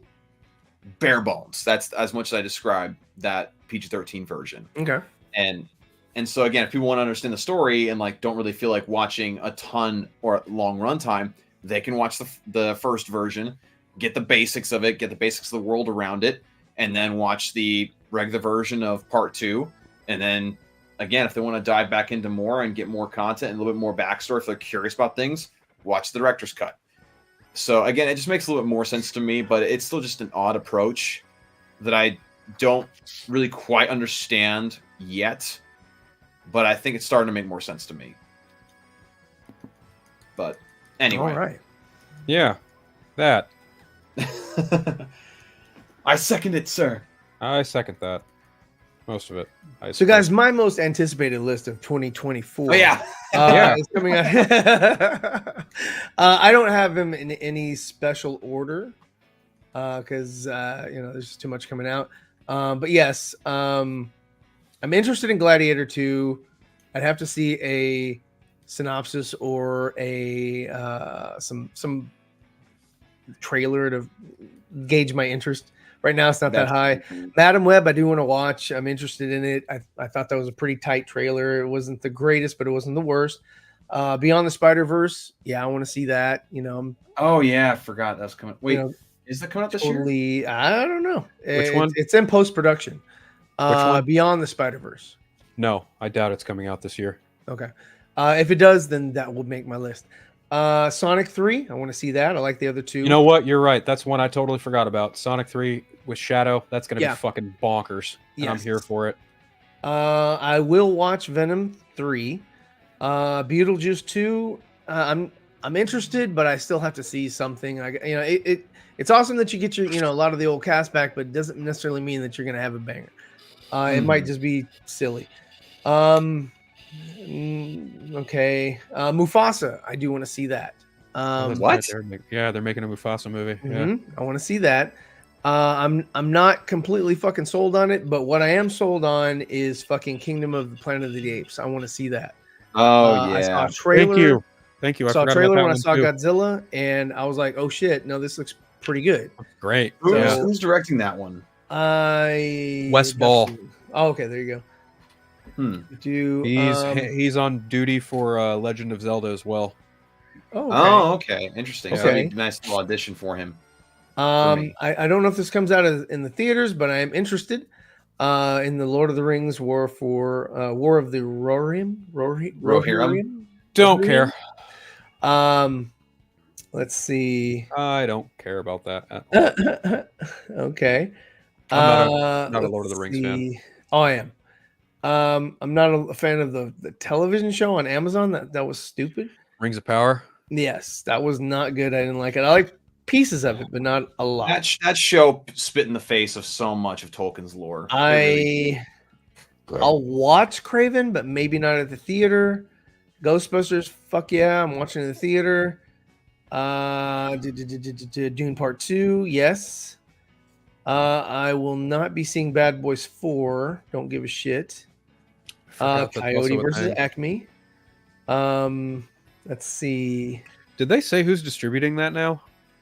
I think it's Warner Brothers still, yeah. Oh, wow. Should still be Warner Brothers. I thought they were shopping it around, but okay. It doesn't say. It doesn't give the studio, but it has John Cena in it. Yeah, and Will Forte. Will Forte, yeah. And what? John Cena and Will Forte are in Acme versus Coyote. Yeah. I couldn't care less. Another Peacemaker one. must have really rubbed you the wrong way. Oh, I just I couldn't. I watched that movie Cockblockers the other night, and I was just like, I don't care. Oh yeah, Cena's the main lead in that. That's right. Yes, and it wasn't good. It was not good. I don't care about Knives Out 3. Who gives a fuck? He's releasing that this year? It says really? It says announced. Huh. So they haven't shot anything yet. It's in pre-production. But it doesn't take that long. Garfield, like I said, I want to see it, but I'm not, And A Quiet Place. Part 3? It says A Quiet Place Day 1. Oh yeah, okay. So I do want to see that. Godzilla X Kong. Like and I'm interested in Deadpool 3, but I have to watch Deadpool 2 first before I watch Deadpool 3. Oh. Yeah, you probably should. Yeah. So that's Brolin makes a really great Cable in that. He would have made a fucking fantastic Batman.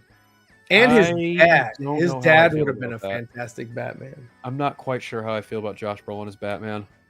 As an older Batman? Yeah, I don't know. If I were to cast the Dark Knight, I would seriously consider him, man. I think he would be pretty good. But like I said, in like the 80s, if you cast his dad as fucking Batman, that would have been pretty fucking cool. Yeah, I suppose. Because he was I think he's taller than Josh. But yeah, I don't know anything about Fall Guy. I'm not interested too much in If. Don't give a shit about Inside Out 2. Yeah, the first one's charming, but I don't know if I'm going to see the second one. Just not. Mortal Kombat 2, I have to see more. Oh yeah, I'm definitely down for that. Maleficent 3 couldn't give a shit. They're doing Maleficent 3? They're doing a third one? Oh my god. Yeah, they're in pre-production. Why? Angelina Jolie's reprising a role. I don't know why, but all right. Nosferatu, have to see what that's about. It's got Robert Eggers. Yeah. And Robert Eggers is doing Nosferatu? And Willem Dafoe is going to I'm sure he's the Nosferatu. Robert Eggers is going to kill that. Yeah.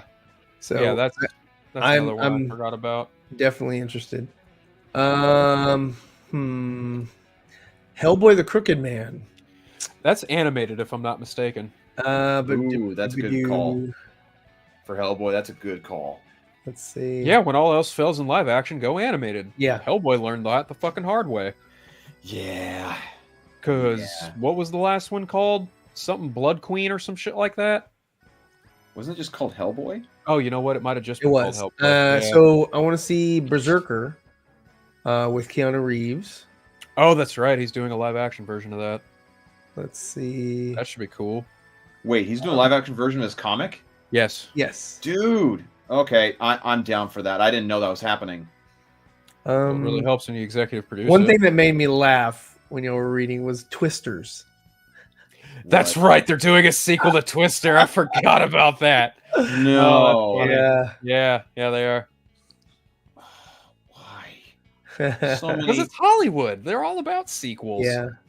The Alien remakes. prequel, I'm interested. Wolves, I think is stupid. I don't. It has Brad Pitt and George Clooney.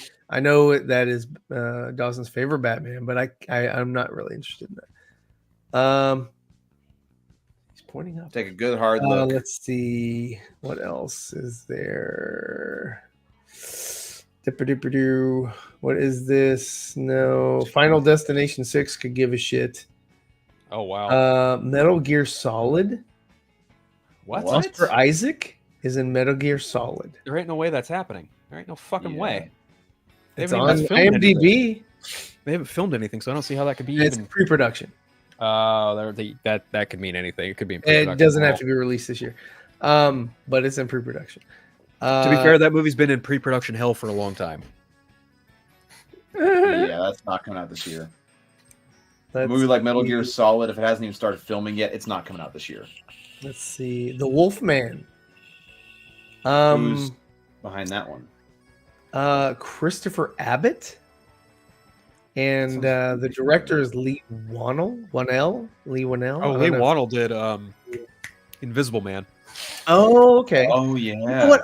And that was another thing. Okay, so hot take. I'm sure people disagree, but I rewatched the Benicio del Toro Wolfman a couple nights ago. Yeah. And other than the final battle with his dad, played by Anthony Hopkins, I didn't have any problem with the movie. I was like, why didn't this I get haven't well seen that one. received? It wasn't horrible. The wolf design was actually pretty fucking cool.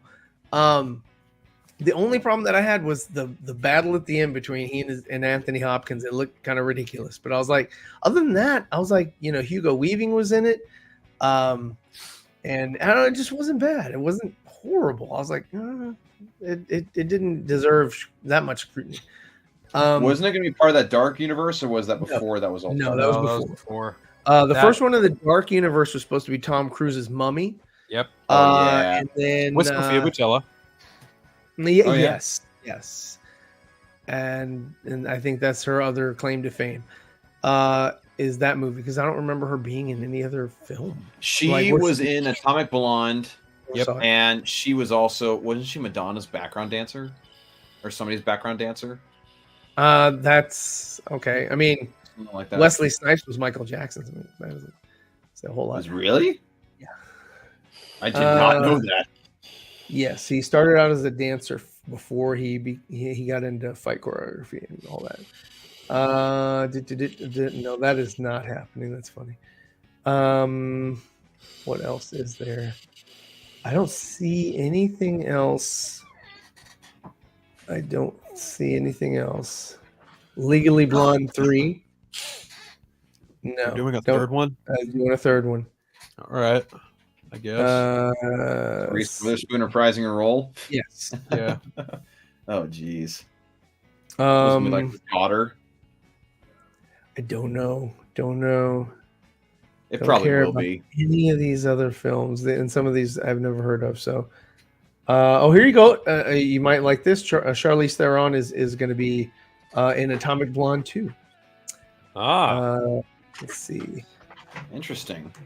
That's not going to happen. Oh, shit. Okay, I'm just going to say that's it. So yeah, those are the ones that I'm excited for and not so excited for. It's not a bad year for movies. Not horrible, but nothing really stands out to me like, oh my god, that's coming out. Yeah, no, I'm not. Yeah, I'm just not. Don't trust IMDb. No, you're right. I mean, it's user fucking. It added information. What is this? David Cornsweet is in Twisters. Superman. He's not gonna let his dad die in a twister this time. Oh my gosh. No. They're like, yeah. No. Oh, speaking of like Superman Legacy, did you guys see?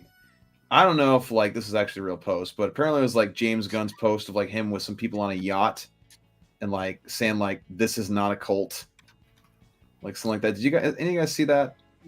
No, never saw that. I did. Did anyone even like figure out what the heck he was talking about? Was he like being weird?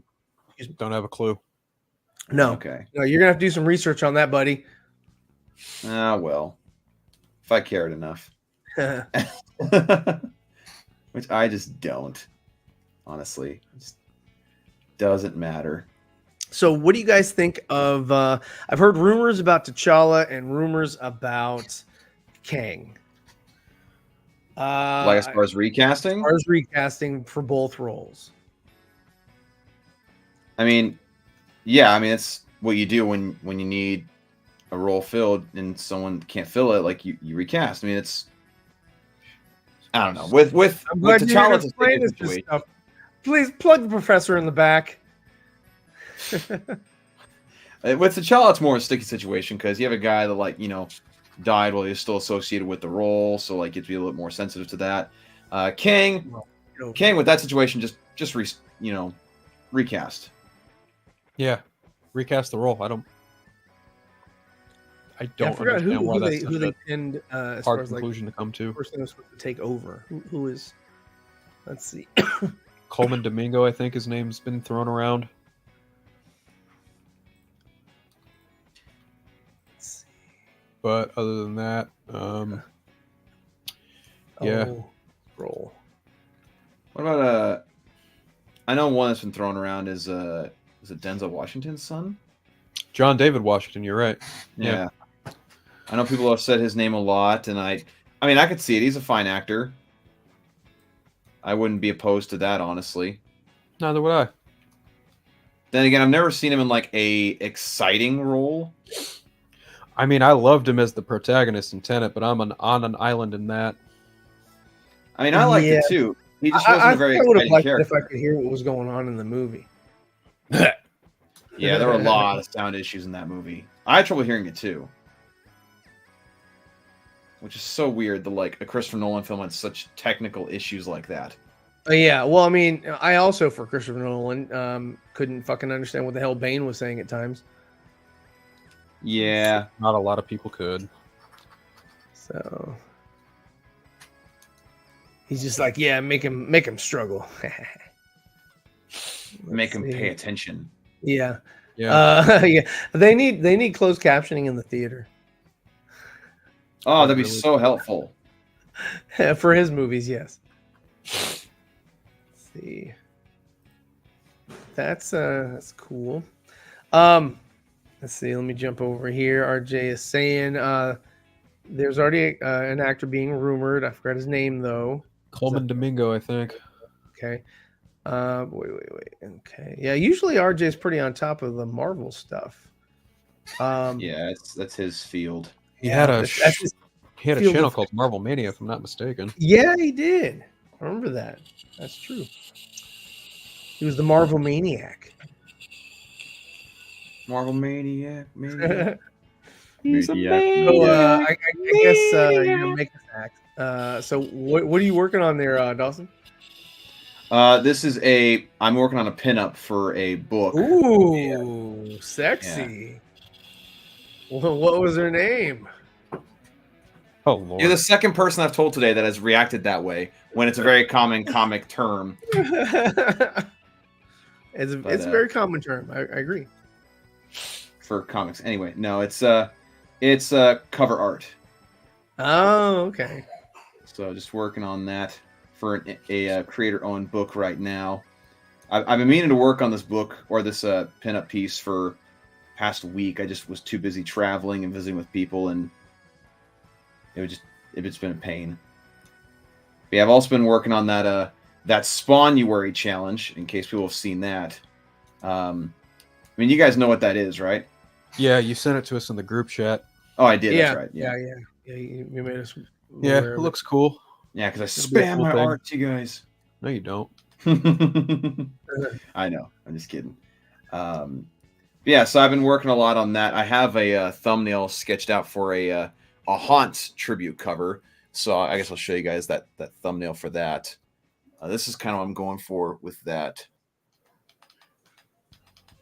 It's just a little quick design of that. So okay, we'll see how that turns out. Yeah.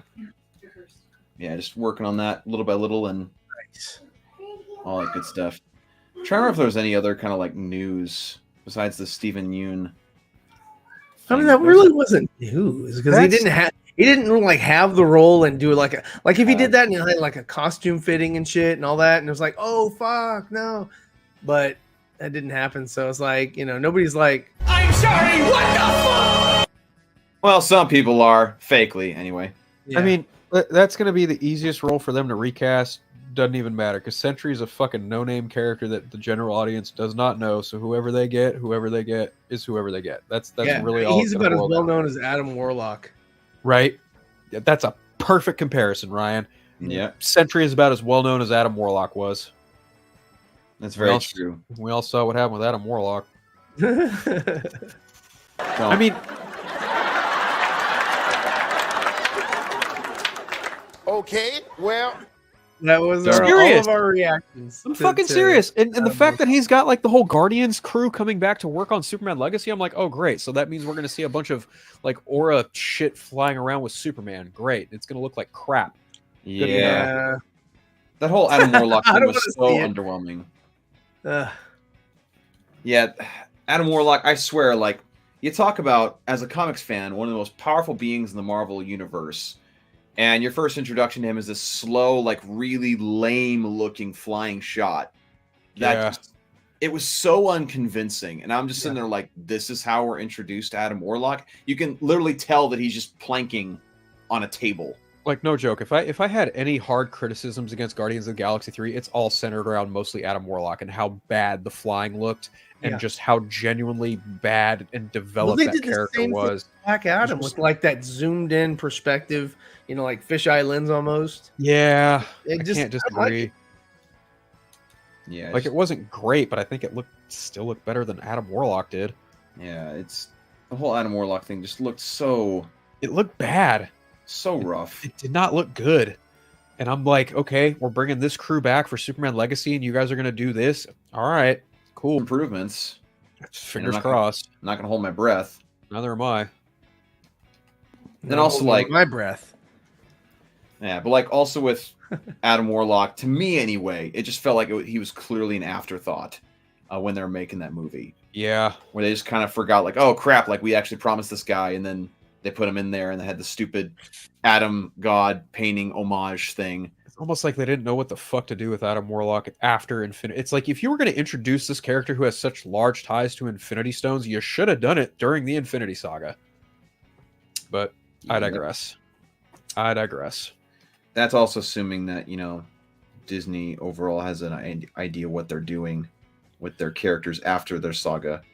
Well, James Gunn has been on record saying, oh yeah, there was a version of the script with Guardians 1 where Adam Warlock was in it, then I cut it out.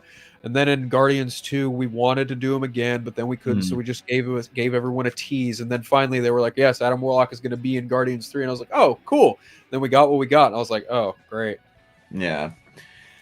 I don't know. It's just, yeah, that whole movie, everything outside of that rocket story for Guardians of the Galaxy Volume 3, questionable at best. Yes, all the rocket stuff, great. If that was all the movie, awesome.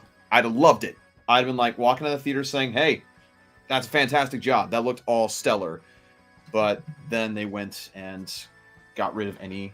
Again, I've gone off about that movie. It's probably boring to hear me at this point, but hold on one second. I think plans for Infinity War and Endgame were changed dramatically because of James Gunn stuff. I think Adam Warlock was intended to be used way more earlier. No, he was not. They've been on record saying that Adam Warlock was never intended to be used in Infinity War and Endgame. I remember that clear as day because I was watching that production very closely. Yeah, there's... I don't know. And also, like, I look at it because my little brother, he's a big Adam Warlock fan. Like, he has a bunch of, like, first appearances of Adam Warlock, comic issues, and, and then him seeing that, and he's like, what the freak? Like, why'd they do my boy like that? But, again, I digress. It was just disappointing. If you're a fan of Adam Warlock, you watch that movie, yeah, I don't blame you one bit for how you feel. Yeah. Like at all. Yeah. I agree with you though. The Rocket stuff in that movie's fantastic. The High Evolutionary is actually one of the probably better villains they've done. Yeah, he's actually like, complex and interesting, and like you can see the conflict there. You can see the hatred that Rocket, of course, has for the guy.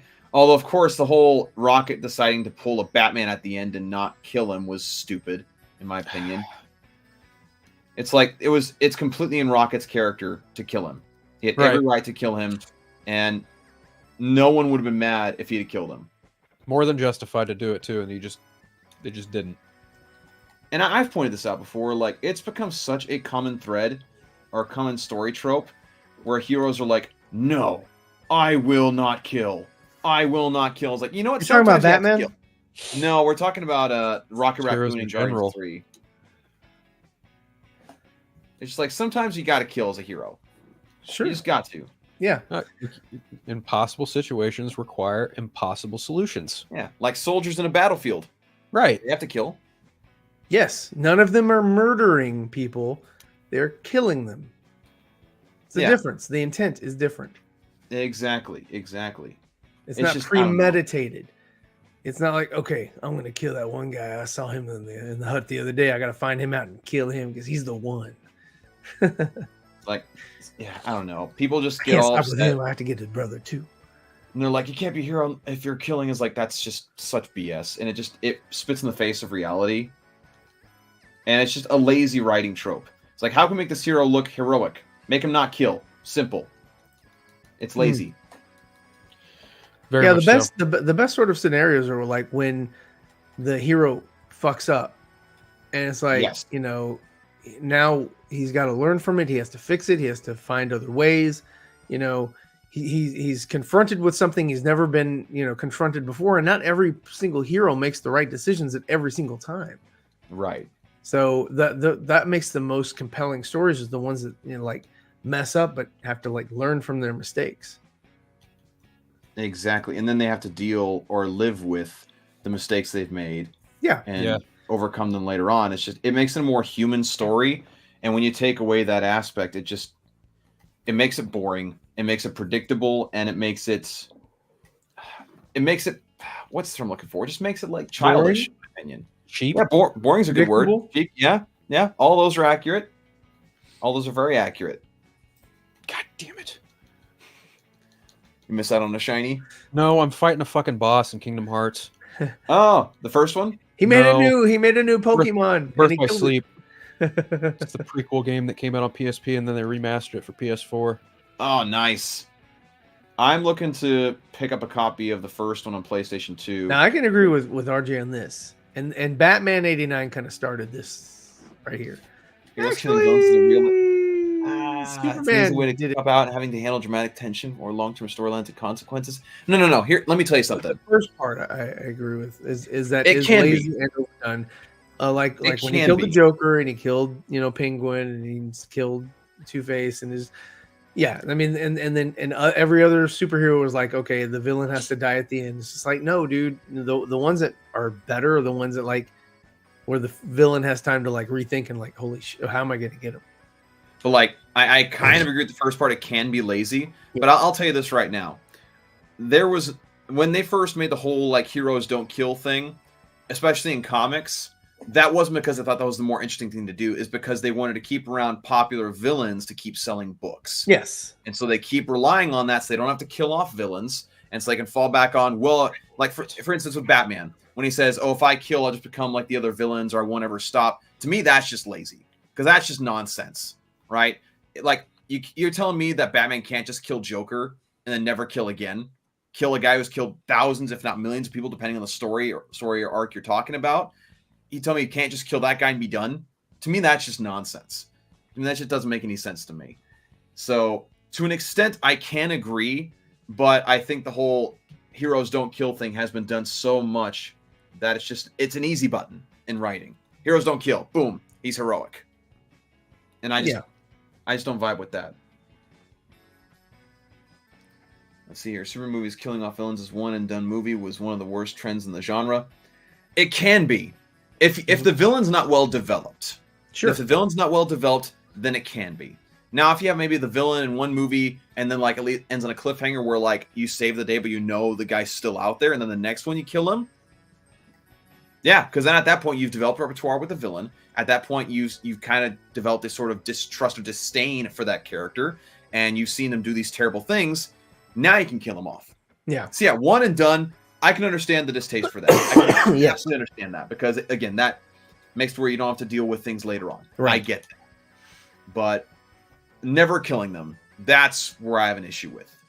Never making a decision to You got to the kill villain. him at least once. Yeah, you do. You got to kill all your characters. Yeah. at least once. Yeah. It's a good point, Droga. Hawkman saying heroes don't kill in Black Adam. I mean, didn't he only say it once? But like, it was so Something He hard did to say it once.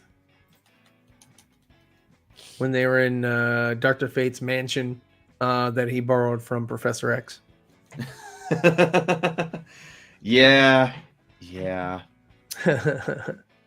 There's that. There is that. Let's see. Hold on. He says it's more interesting if the villain lives and either becomes worse villain for the hero to contend, or goes off to do a redemption story of some kind where they work with the hero. That can. I don't know. Yeah, know because a about- character like the Joker is totally worth that of redemption. I'm sure Yeah. he's thinking more along the lines of like Loki. Sure.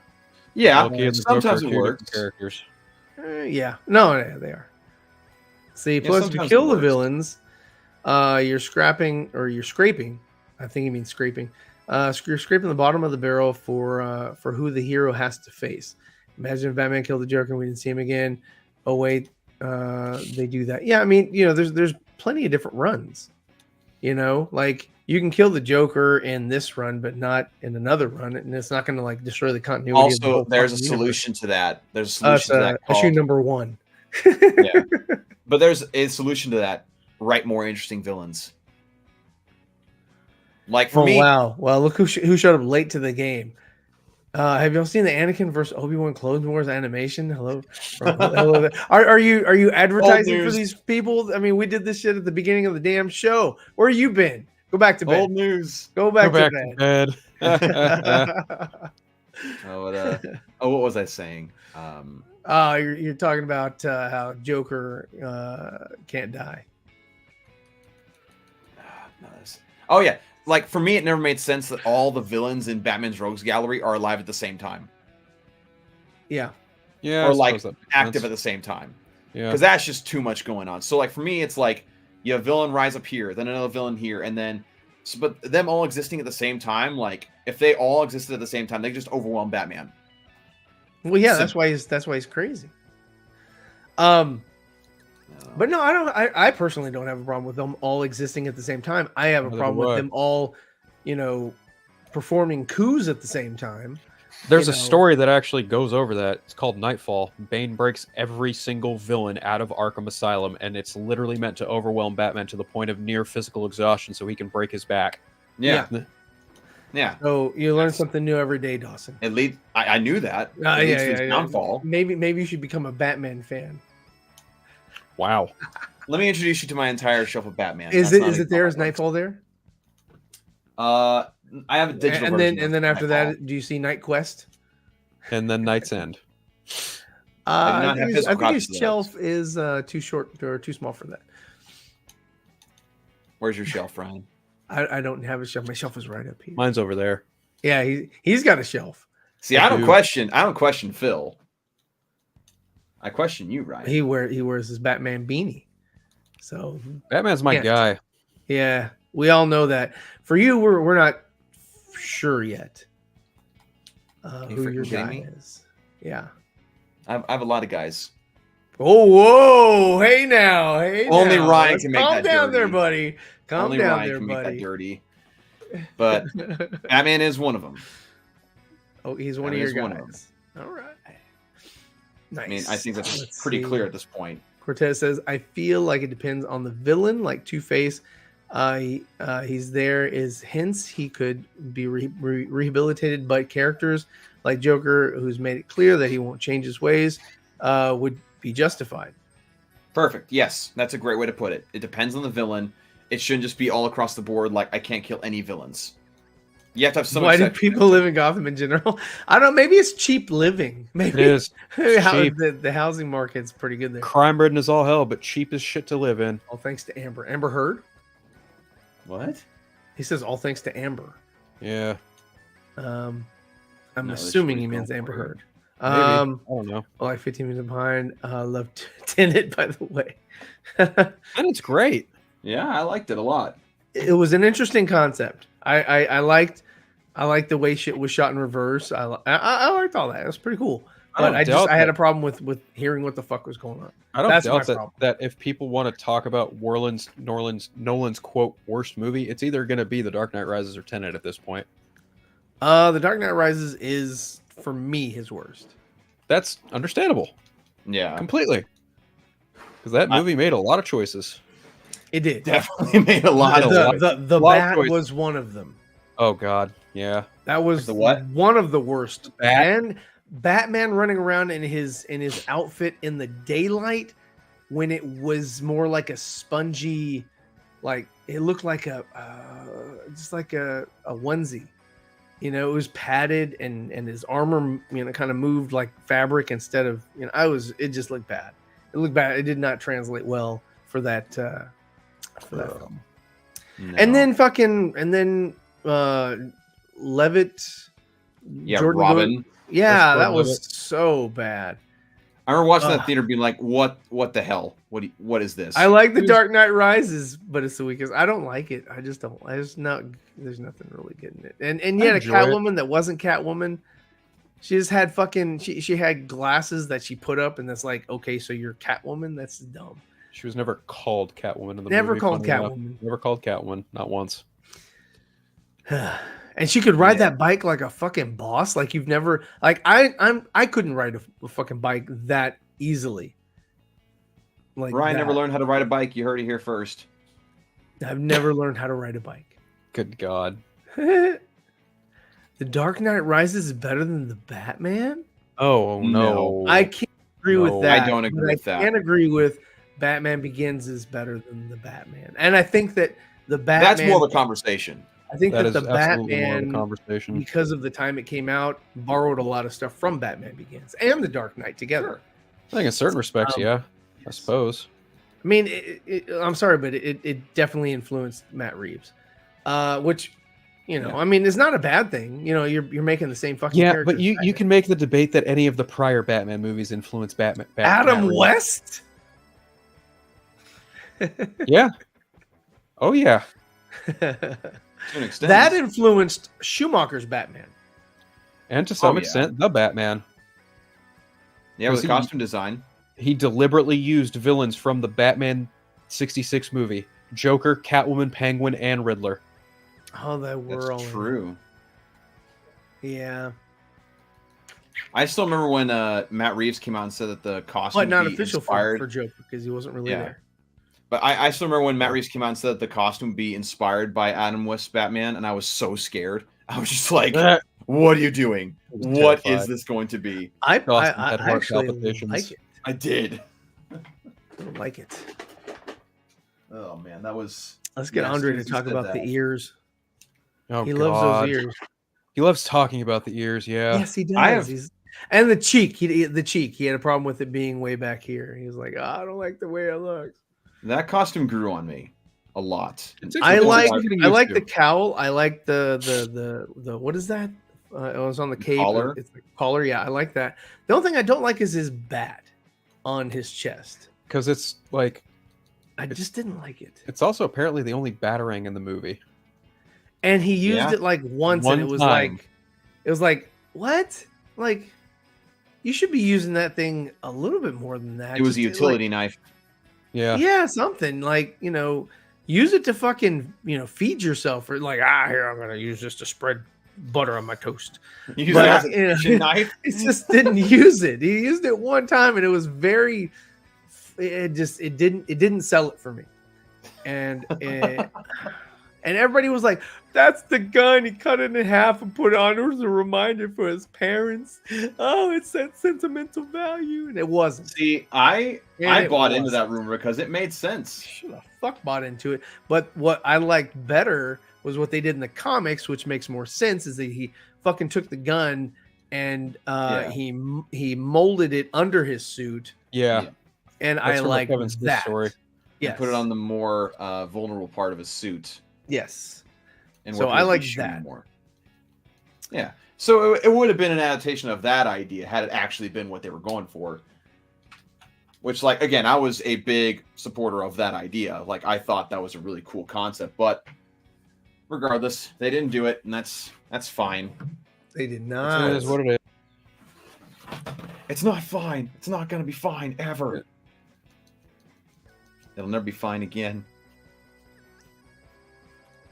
Yeah, no, like, I hope that in the Batman 2 they use more batarangs, and, like, again, we'll see a lot of updates in the suit, so hopefully that is true. Hopefully they don't mess with his cowl that much so that Andre has something to complain about. RJ here says Sony is now rumored to be making a live-action CG hybrid Peter Parker, the Spectacular Spider-Ham film. Oh gosh. Okay. Yeah. Well, I mean, Spider-Ham was in the first one. Yeah. But pass. Wouldn't put it past that and make that. Yeah. I mean, after the Beyond the Spider-Verse is done, they're gonna be like, what do we do now to make money? Well, they're already making a Spider-Man Noir show for Amazon. Are they still not doing that? No, that's official. That's moving forward. Okay, good. Because I'm actually really excited for that. Oh, yeah? Well, yeah. I mean, it's going to be in black and white. You freaking kidding me? Is it going to be voiced by Nicolas Cage? No. But I wish it would be. No, it's going to be a completely different version. It's not going to be Peter Parker. I would love for him to come back and just... Because I love that whole line where it's, everywhere I go, the wind follows. And the wind smells like rain. It's like, yes. I don't know why that made me so happy. But it did. I'm surprised Ryan had nothing to say about that. Why? Why would I have anything to say about that? You usually mock stuff like that. What? No. Ryan mocking You're something? Weird. What? Oh, man. No, that doesn't do it. That's weird. What are you trying to do, Ryan? Oh, my mouse wheel's acting up. So my mouse was acting up yesterday too. I had to reset all my stuff, and I was using my mouse. Yeah, I can't scroll up and down. It changes the volume for my headset instead of scrolling up and down like the different pages that you go to. You just kind of hover over the page and scrolling. You use the wheel to roll up and down on messages or whatever, and you do it. I'll figure it out later. But let's see. RJ here says, "Are you guys going to watch part 1 of the Crisis animated movie?" Yep. It comes out January 9th. Hey, it comes out on my birthday. Yeah, I'm going to watch. I'm going to watch all 3. And it's 3 parts. It is 3 parts. Yeah, it's they're Damn it. I hopefully goodbye to that style of animation. Yeah, I don't think it was I don't think it was a selling point for them. No, definitely not. It's just not a good style. Nope. Just not isn't. really. Doesn't work for me. But it's whatevs. Yeah. Whatevs. Cortez says, I just prefer if Sony stopped making these unnecessary supervillain movies. I feel like they're adding fatigue to CBM. Well, I saw someone have a take on this that I actually really agreed with, or I saw their point anyway. Maybe I shared it with you guys, but I can't remember. But someone pointed out that, like, what was the studio that made that old Fantastic Four movie in the 90s or the 80s? It was never released, but they made it just so they can maintain the rights to the Fantastic Four films, I think. Yeah, and there was someone that was theorizing that that's kind of similar to what Sony's doing with these Spider-Man properties. They're making films about them, and like if they're good, then fine. But if not, they're just being made so they can retain the rights. It was one of the reasons why they made Superman Returns. Yeah, because they needed to get something in production because the estate holders were like, "Yo, you haven't had a Superman film in such a long time. if you don't make something by this date, then we take back full rights. And so they got on that, and they did the whole thing with the Marlon Brando family and everything, and gave us Superman Returns. Yep. We all saw how that turned out. Yeah. For better or worse. Crisis movie are probably gonna be terrible. I don't know. We'll see. Could be. What was the latest animated movie from that universe that came out?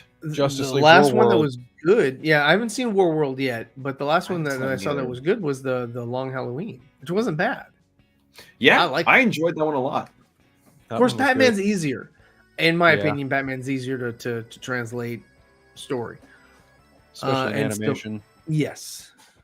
Plus, it's a long Halloween. You just follow So the Droga script. says War World is terrible. I haven't seen it yet. I will watch it. War World is not great. It's not great. Mm. Okay, you heard it here first. Second, whatever. Anyway, I'll still watch it. I haven't seen it yet. Yeah, just to be up to date whenever Crisis comes out, because I'm assuming that's gonna follow the storyline that's established there and continues there, or whatever, and whatever. It just, I don't know. After I watched The Long Halloween, I was like, all right, cool. Then everything else that was coming after that, I was like, all right, don't care enough about that. When's that Watchmen movie coming out? No one knows. Oh, it was just announced. That's it. Undated, but it's for sure coming out this year. Oh, really? Yeah. They've been working on it? Yeah. Who's Yeah, the it's coming cast? out. It's coming Have out they this year, but they haven't announced the cast or anything. Interesting. I wonder why they're holding out on that. Oh, That's kind of bizarre. Yeah. Not they would, but I would love it if they brought back someone like Patrick Wilson as Night Owl. That'd be cool. It'd be awesome. But they won't. They'll try to stay away from Zach's cast because whatever. Studios just, I don't know. The weird hate boner people have for Zach is just weird. There it is. It's always been weird. Huh. So if you have a And- DPI button on your mouse, all you have to do is press and hold that for 5 seconds, and it works. Yay! Allegedly. Interesting. No, it works. I just did it. Everything Allegedly. is working back. Allegedly. Allegedly. Allegedly. Allegedly. Allegedly. Allegedly.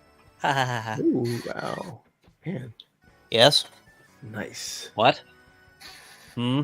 What? Pardon me. What? What are you going on about? What?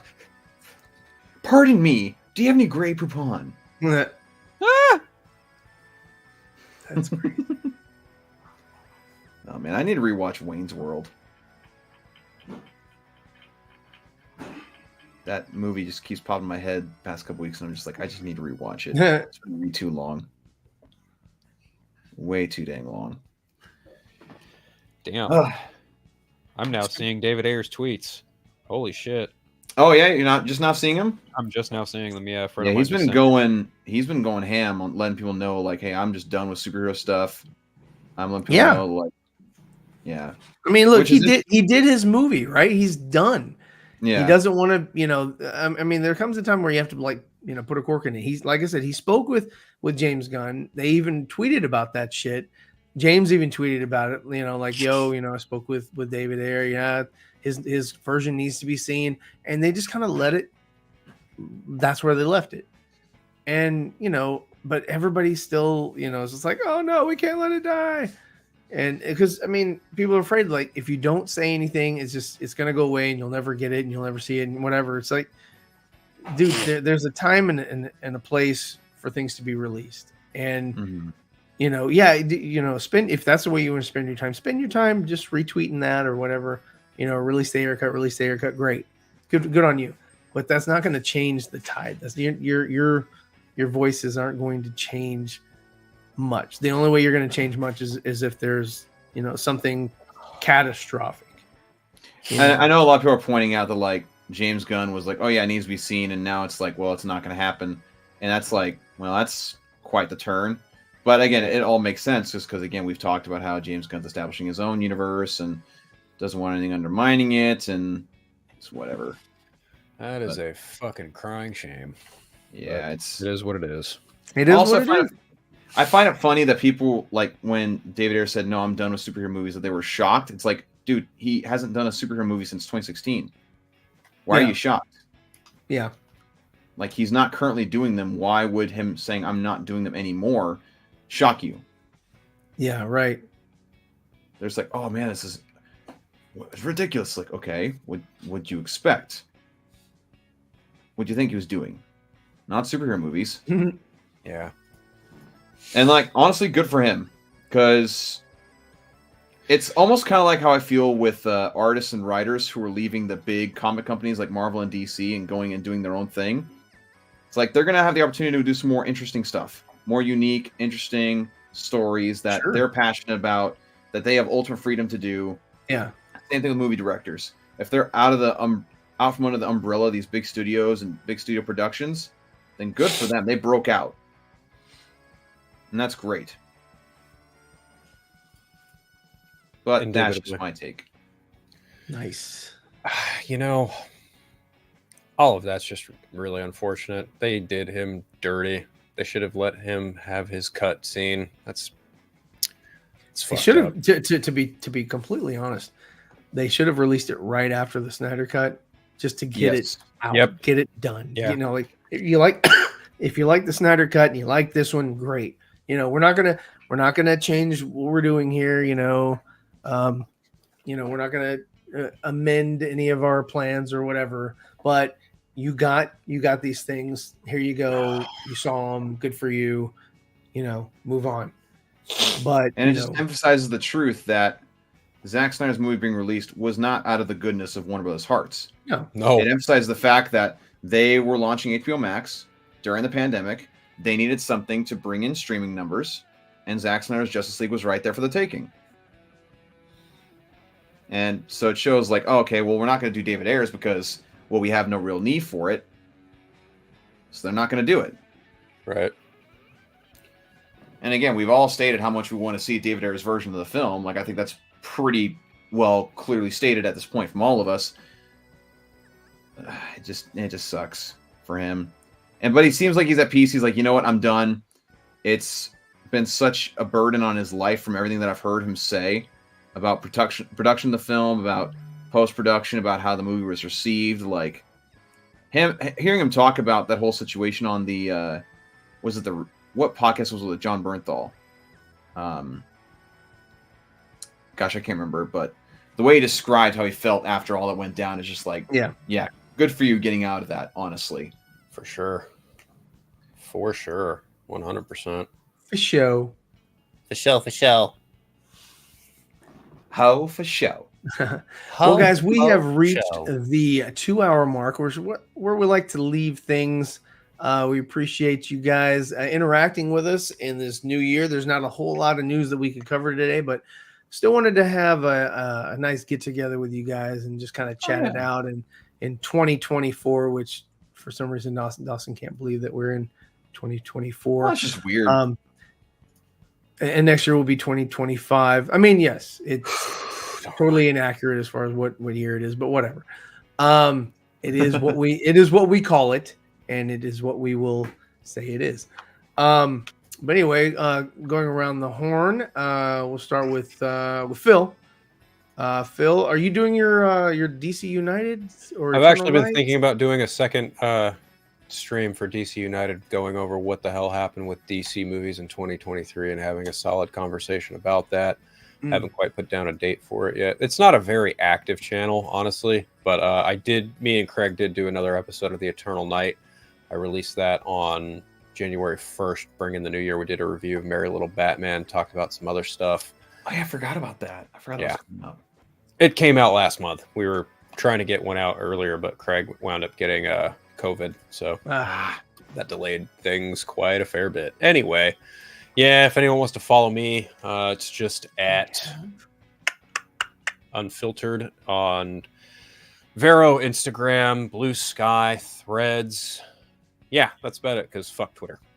Yeah, fuck Twitter, even though it on here it is unfiltered, but just so you can see how he spells it, there you go, Unfiltered. Definitely check out Nickatina Show. He is he's currently on assignment for us today. We sent him out, and hopefully he's getting some scoops for us. Getting some scoops. He's our resident scooper. And check out. Just kidding, Andre. Check out DJW Art. Yes. And actually just uploaded a new print today. Is a print of my Spawnuary entry for the contest. So be sure to go check that out. I'll be putting a lot more Spawn cover concepts out for that contest as the month of January continues on. My next ones will be Scorch related, of course, later on in the month, and Gunslinger Spawn and all of that jazz. So I'm going to be putting a lot of content. And yeah, and also going to have my next Comic-Con in February in Roanoke, Virginia. So Roanoke. So if anyone's in the area. I might be at SAC Anime this weekend. Oh, nice. Yeah, so if you go to SAC Anime, definitely look for Phil. He'll be there signing autographs, taking fan photos, all that. Maybe we'll look into getting him a booth. Maybe. We'll see. We'll see what happens. I know Phil and I have talked about some possibilities, some Comic-Con stuff this year, if we can maybe make some of that work. Yeah. That'd be cool. That's a big if. Big yeah. if. But we're going to try. What are you guys going to try to meet somewhere in the middle? You're gonna, Not necessarily. Gonna hook up like in the Kansas Comic-Con? Kansas Comic-Con. Right in the smack in the middle. We're looking at some options because, okay. Again, I have tables. So, like, if we go, like, that'd just be really cool. So, we'll see. And, of course, Ryan, you're invited if we figure it out. Yeah, hell yeah. But just put it this way. If Dawson is James Gunn, I'm Peter Safran. You're giving that weird smirk. There's Phil. No.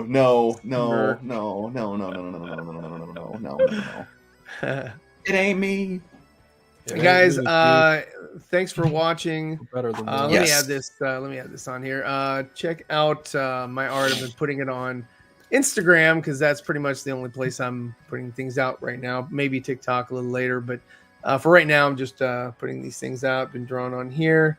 This is one of my page layouts. I haven't added any of the borders yet. I draw everything first, then I'll go back and flat it, and then I'll color it, and then I'll add the bubbles, the dialogue bubbles for anything that has dialogue. Nice. But yeah, that's there you go. If anybody is interested, you see, so down there, if you can tell, like right here, I made those tire tracks, and I remember you posting about that. Yeah, man, I put tire tracks behind the van to begin with, and I just like kind of smudged it, and I was like, I don't really like that much. So I made a brush that is a tire track brush, and I used that, and then is the tire track brush just an overhead shot of the tire tracks? It is. Can you it is. manipulate it? Okay. It's overhead, so it's just basically because of the perspective that I drew here. I was like, you know what? All I need is a flat brush, and in no other place in the the art is there any tire tracks on the street level that you can see. Everything else is kind of tight, close up, whatever. Tight. So yeah, tight. So I'm having a good time, drawing this thing out, and I will eventually be able to color this stuff. And then and that was my first attempt at paneling, and I was like, I don't like it. So I'm researching more on that. That's one of the reasons why I haven't done that yet. That is me working with lines and perspectives, and that shot came out pretty well. And so you got Batman, Superman, Spider-Man, and then here's my character kind of popping out saying, "Hey, what's up? I'm, you guys are the top three." So, yes, sir. So yeah, check it out on my Instagram. Follow me on Twitter as well if you want. Check out my my t-shirts if you want to grab a shirt from if you didn't get the shirts that you wanted over the holiday or whatever. Check out my store over at TeePublic. See if there's anything on there that you would be interested in and grab something, and I'd appreciate it, man. So thanks a lot. Yeah. I love that. Love seeing progress on the book, man. I think it's. I appreciate it. I'm up to 14 pages, and I just got a couple more to do, and then I can start completing this thing out, and then I'll have it done. Nice. Yeah, I'm gonna be working on 2 different books this year, and it's gonna be a busy year. I'm very, very excited for that fact. That's gonna be a nice, busy year. Yeah, with art, which is always nice. And as far as like, have you given any thought of like where you're gonna debut it at? Are you gonna like? This one is gonna be digital. I will make some physical copies. I don't know how many I'm gonna make, but I've been looking at options. Mm-hmm. For posterity. Yes, and but mainly this will be available digitally, and I just it'll be available for free.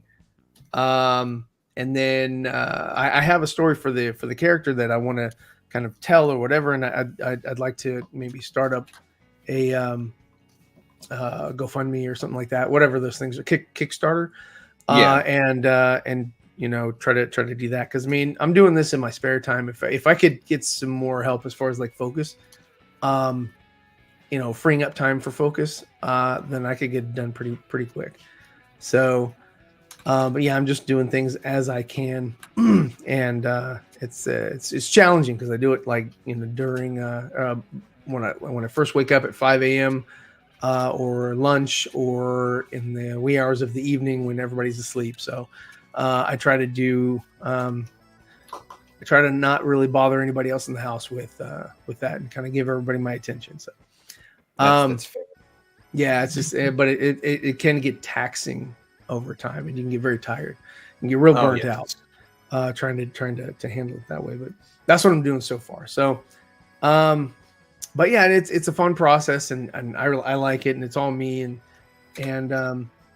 that's just one of the things that I like about it, is that I don't really have to rely on anybody else. I can handle it all myself. The time frame just gets extended a little bit further because it's all me. So yeah, there's no deadlines they have to worry about, and there's no other creatives in the building that you have to be concerned about. You're just like, do I like this personally? It's like, again, I don't have to follow up with anybody. I don't have to feel like I'm badgering or bothering anybody. Like, hey, is this, you're going to be done by this time? You're going to make this deadline? Whatever. You don't have Andre badgering you to get it done. Oh my God! If he was connected to this project, I swear, dude, it would. Man, I would talk to that. Okay, so when we did Project Justice League, he would call me multiple times throughout the day about different things that I was doing, and he was just and the same thing with the other artists. He would tell me about like you think I should call him now? I was like, dude, they're not on the same. One of them wasn't on the same time frame as us, and I was like, nah, I think just we'll hear from him tomorrow. And he's like, okay, I haven't heard from him today, so do you think I should call him? I was like, all right, yeah, go ahead. It was funny. Because I mean, he was excited, number one, but also number two, he was just very anxious to get it done. That's the only thing I don't. Oh yeah, man, it's fun. There's still people that watch it, and we appreciate everybody that watches it and promotes it or whatever. Like Andre always sends me links, like, hey, look, this person said it was pretty cool, and I was like, oh man, yeah, it's great, love it. We get plenty of comments on the version that's on this channel that I see that people are really appreciative of it, and really get a kick out of a lot of things that you guys did with it. And because right now and forever probably it's the only place where you're actually going to get to see what things could have been. And that's pretty much it, and hopefully it brings closure to a lot of fans that really wanted to see something like that. So look at this guy. Oh, there he is. Sorry.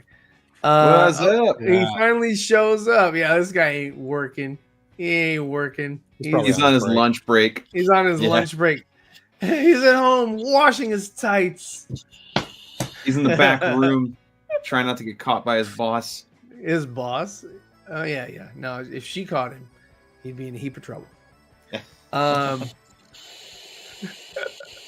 anyway, so it's fun, and every time we see something about that, it's always good feedback. Good to hear, how haven't really had to deal with any hatred or anything, you know, like haters, like y'all had mentioned. Just a lot of the stuff is positive, because I think the only people that actually seek it out or want to see it or are interested or whatever are people that have seen, you know, Zach's work on the DC universe and just kind of want a little bit of closure for themselves. Like, oh wow, yeah, that's kind of maybe where it could have gone, or a possibility or whatever. And This is the idea we had. that's it.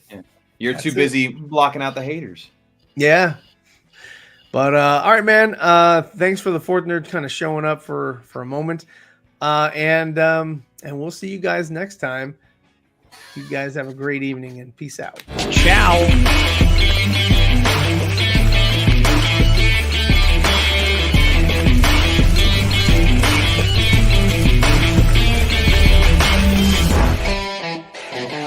This is Richard Citrone, and you're watching the 4Nerds.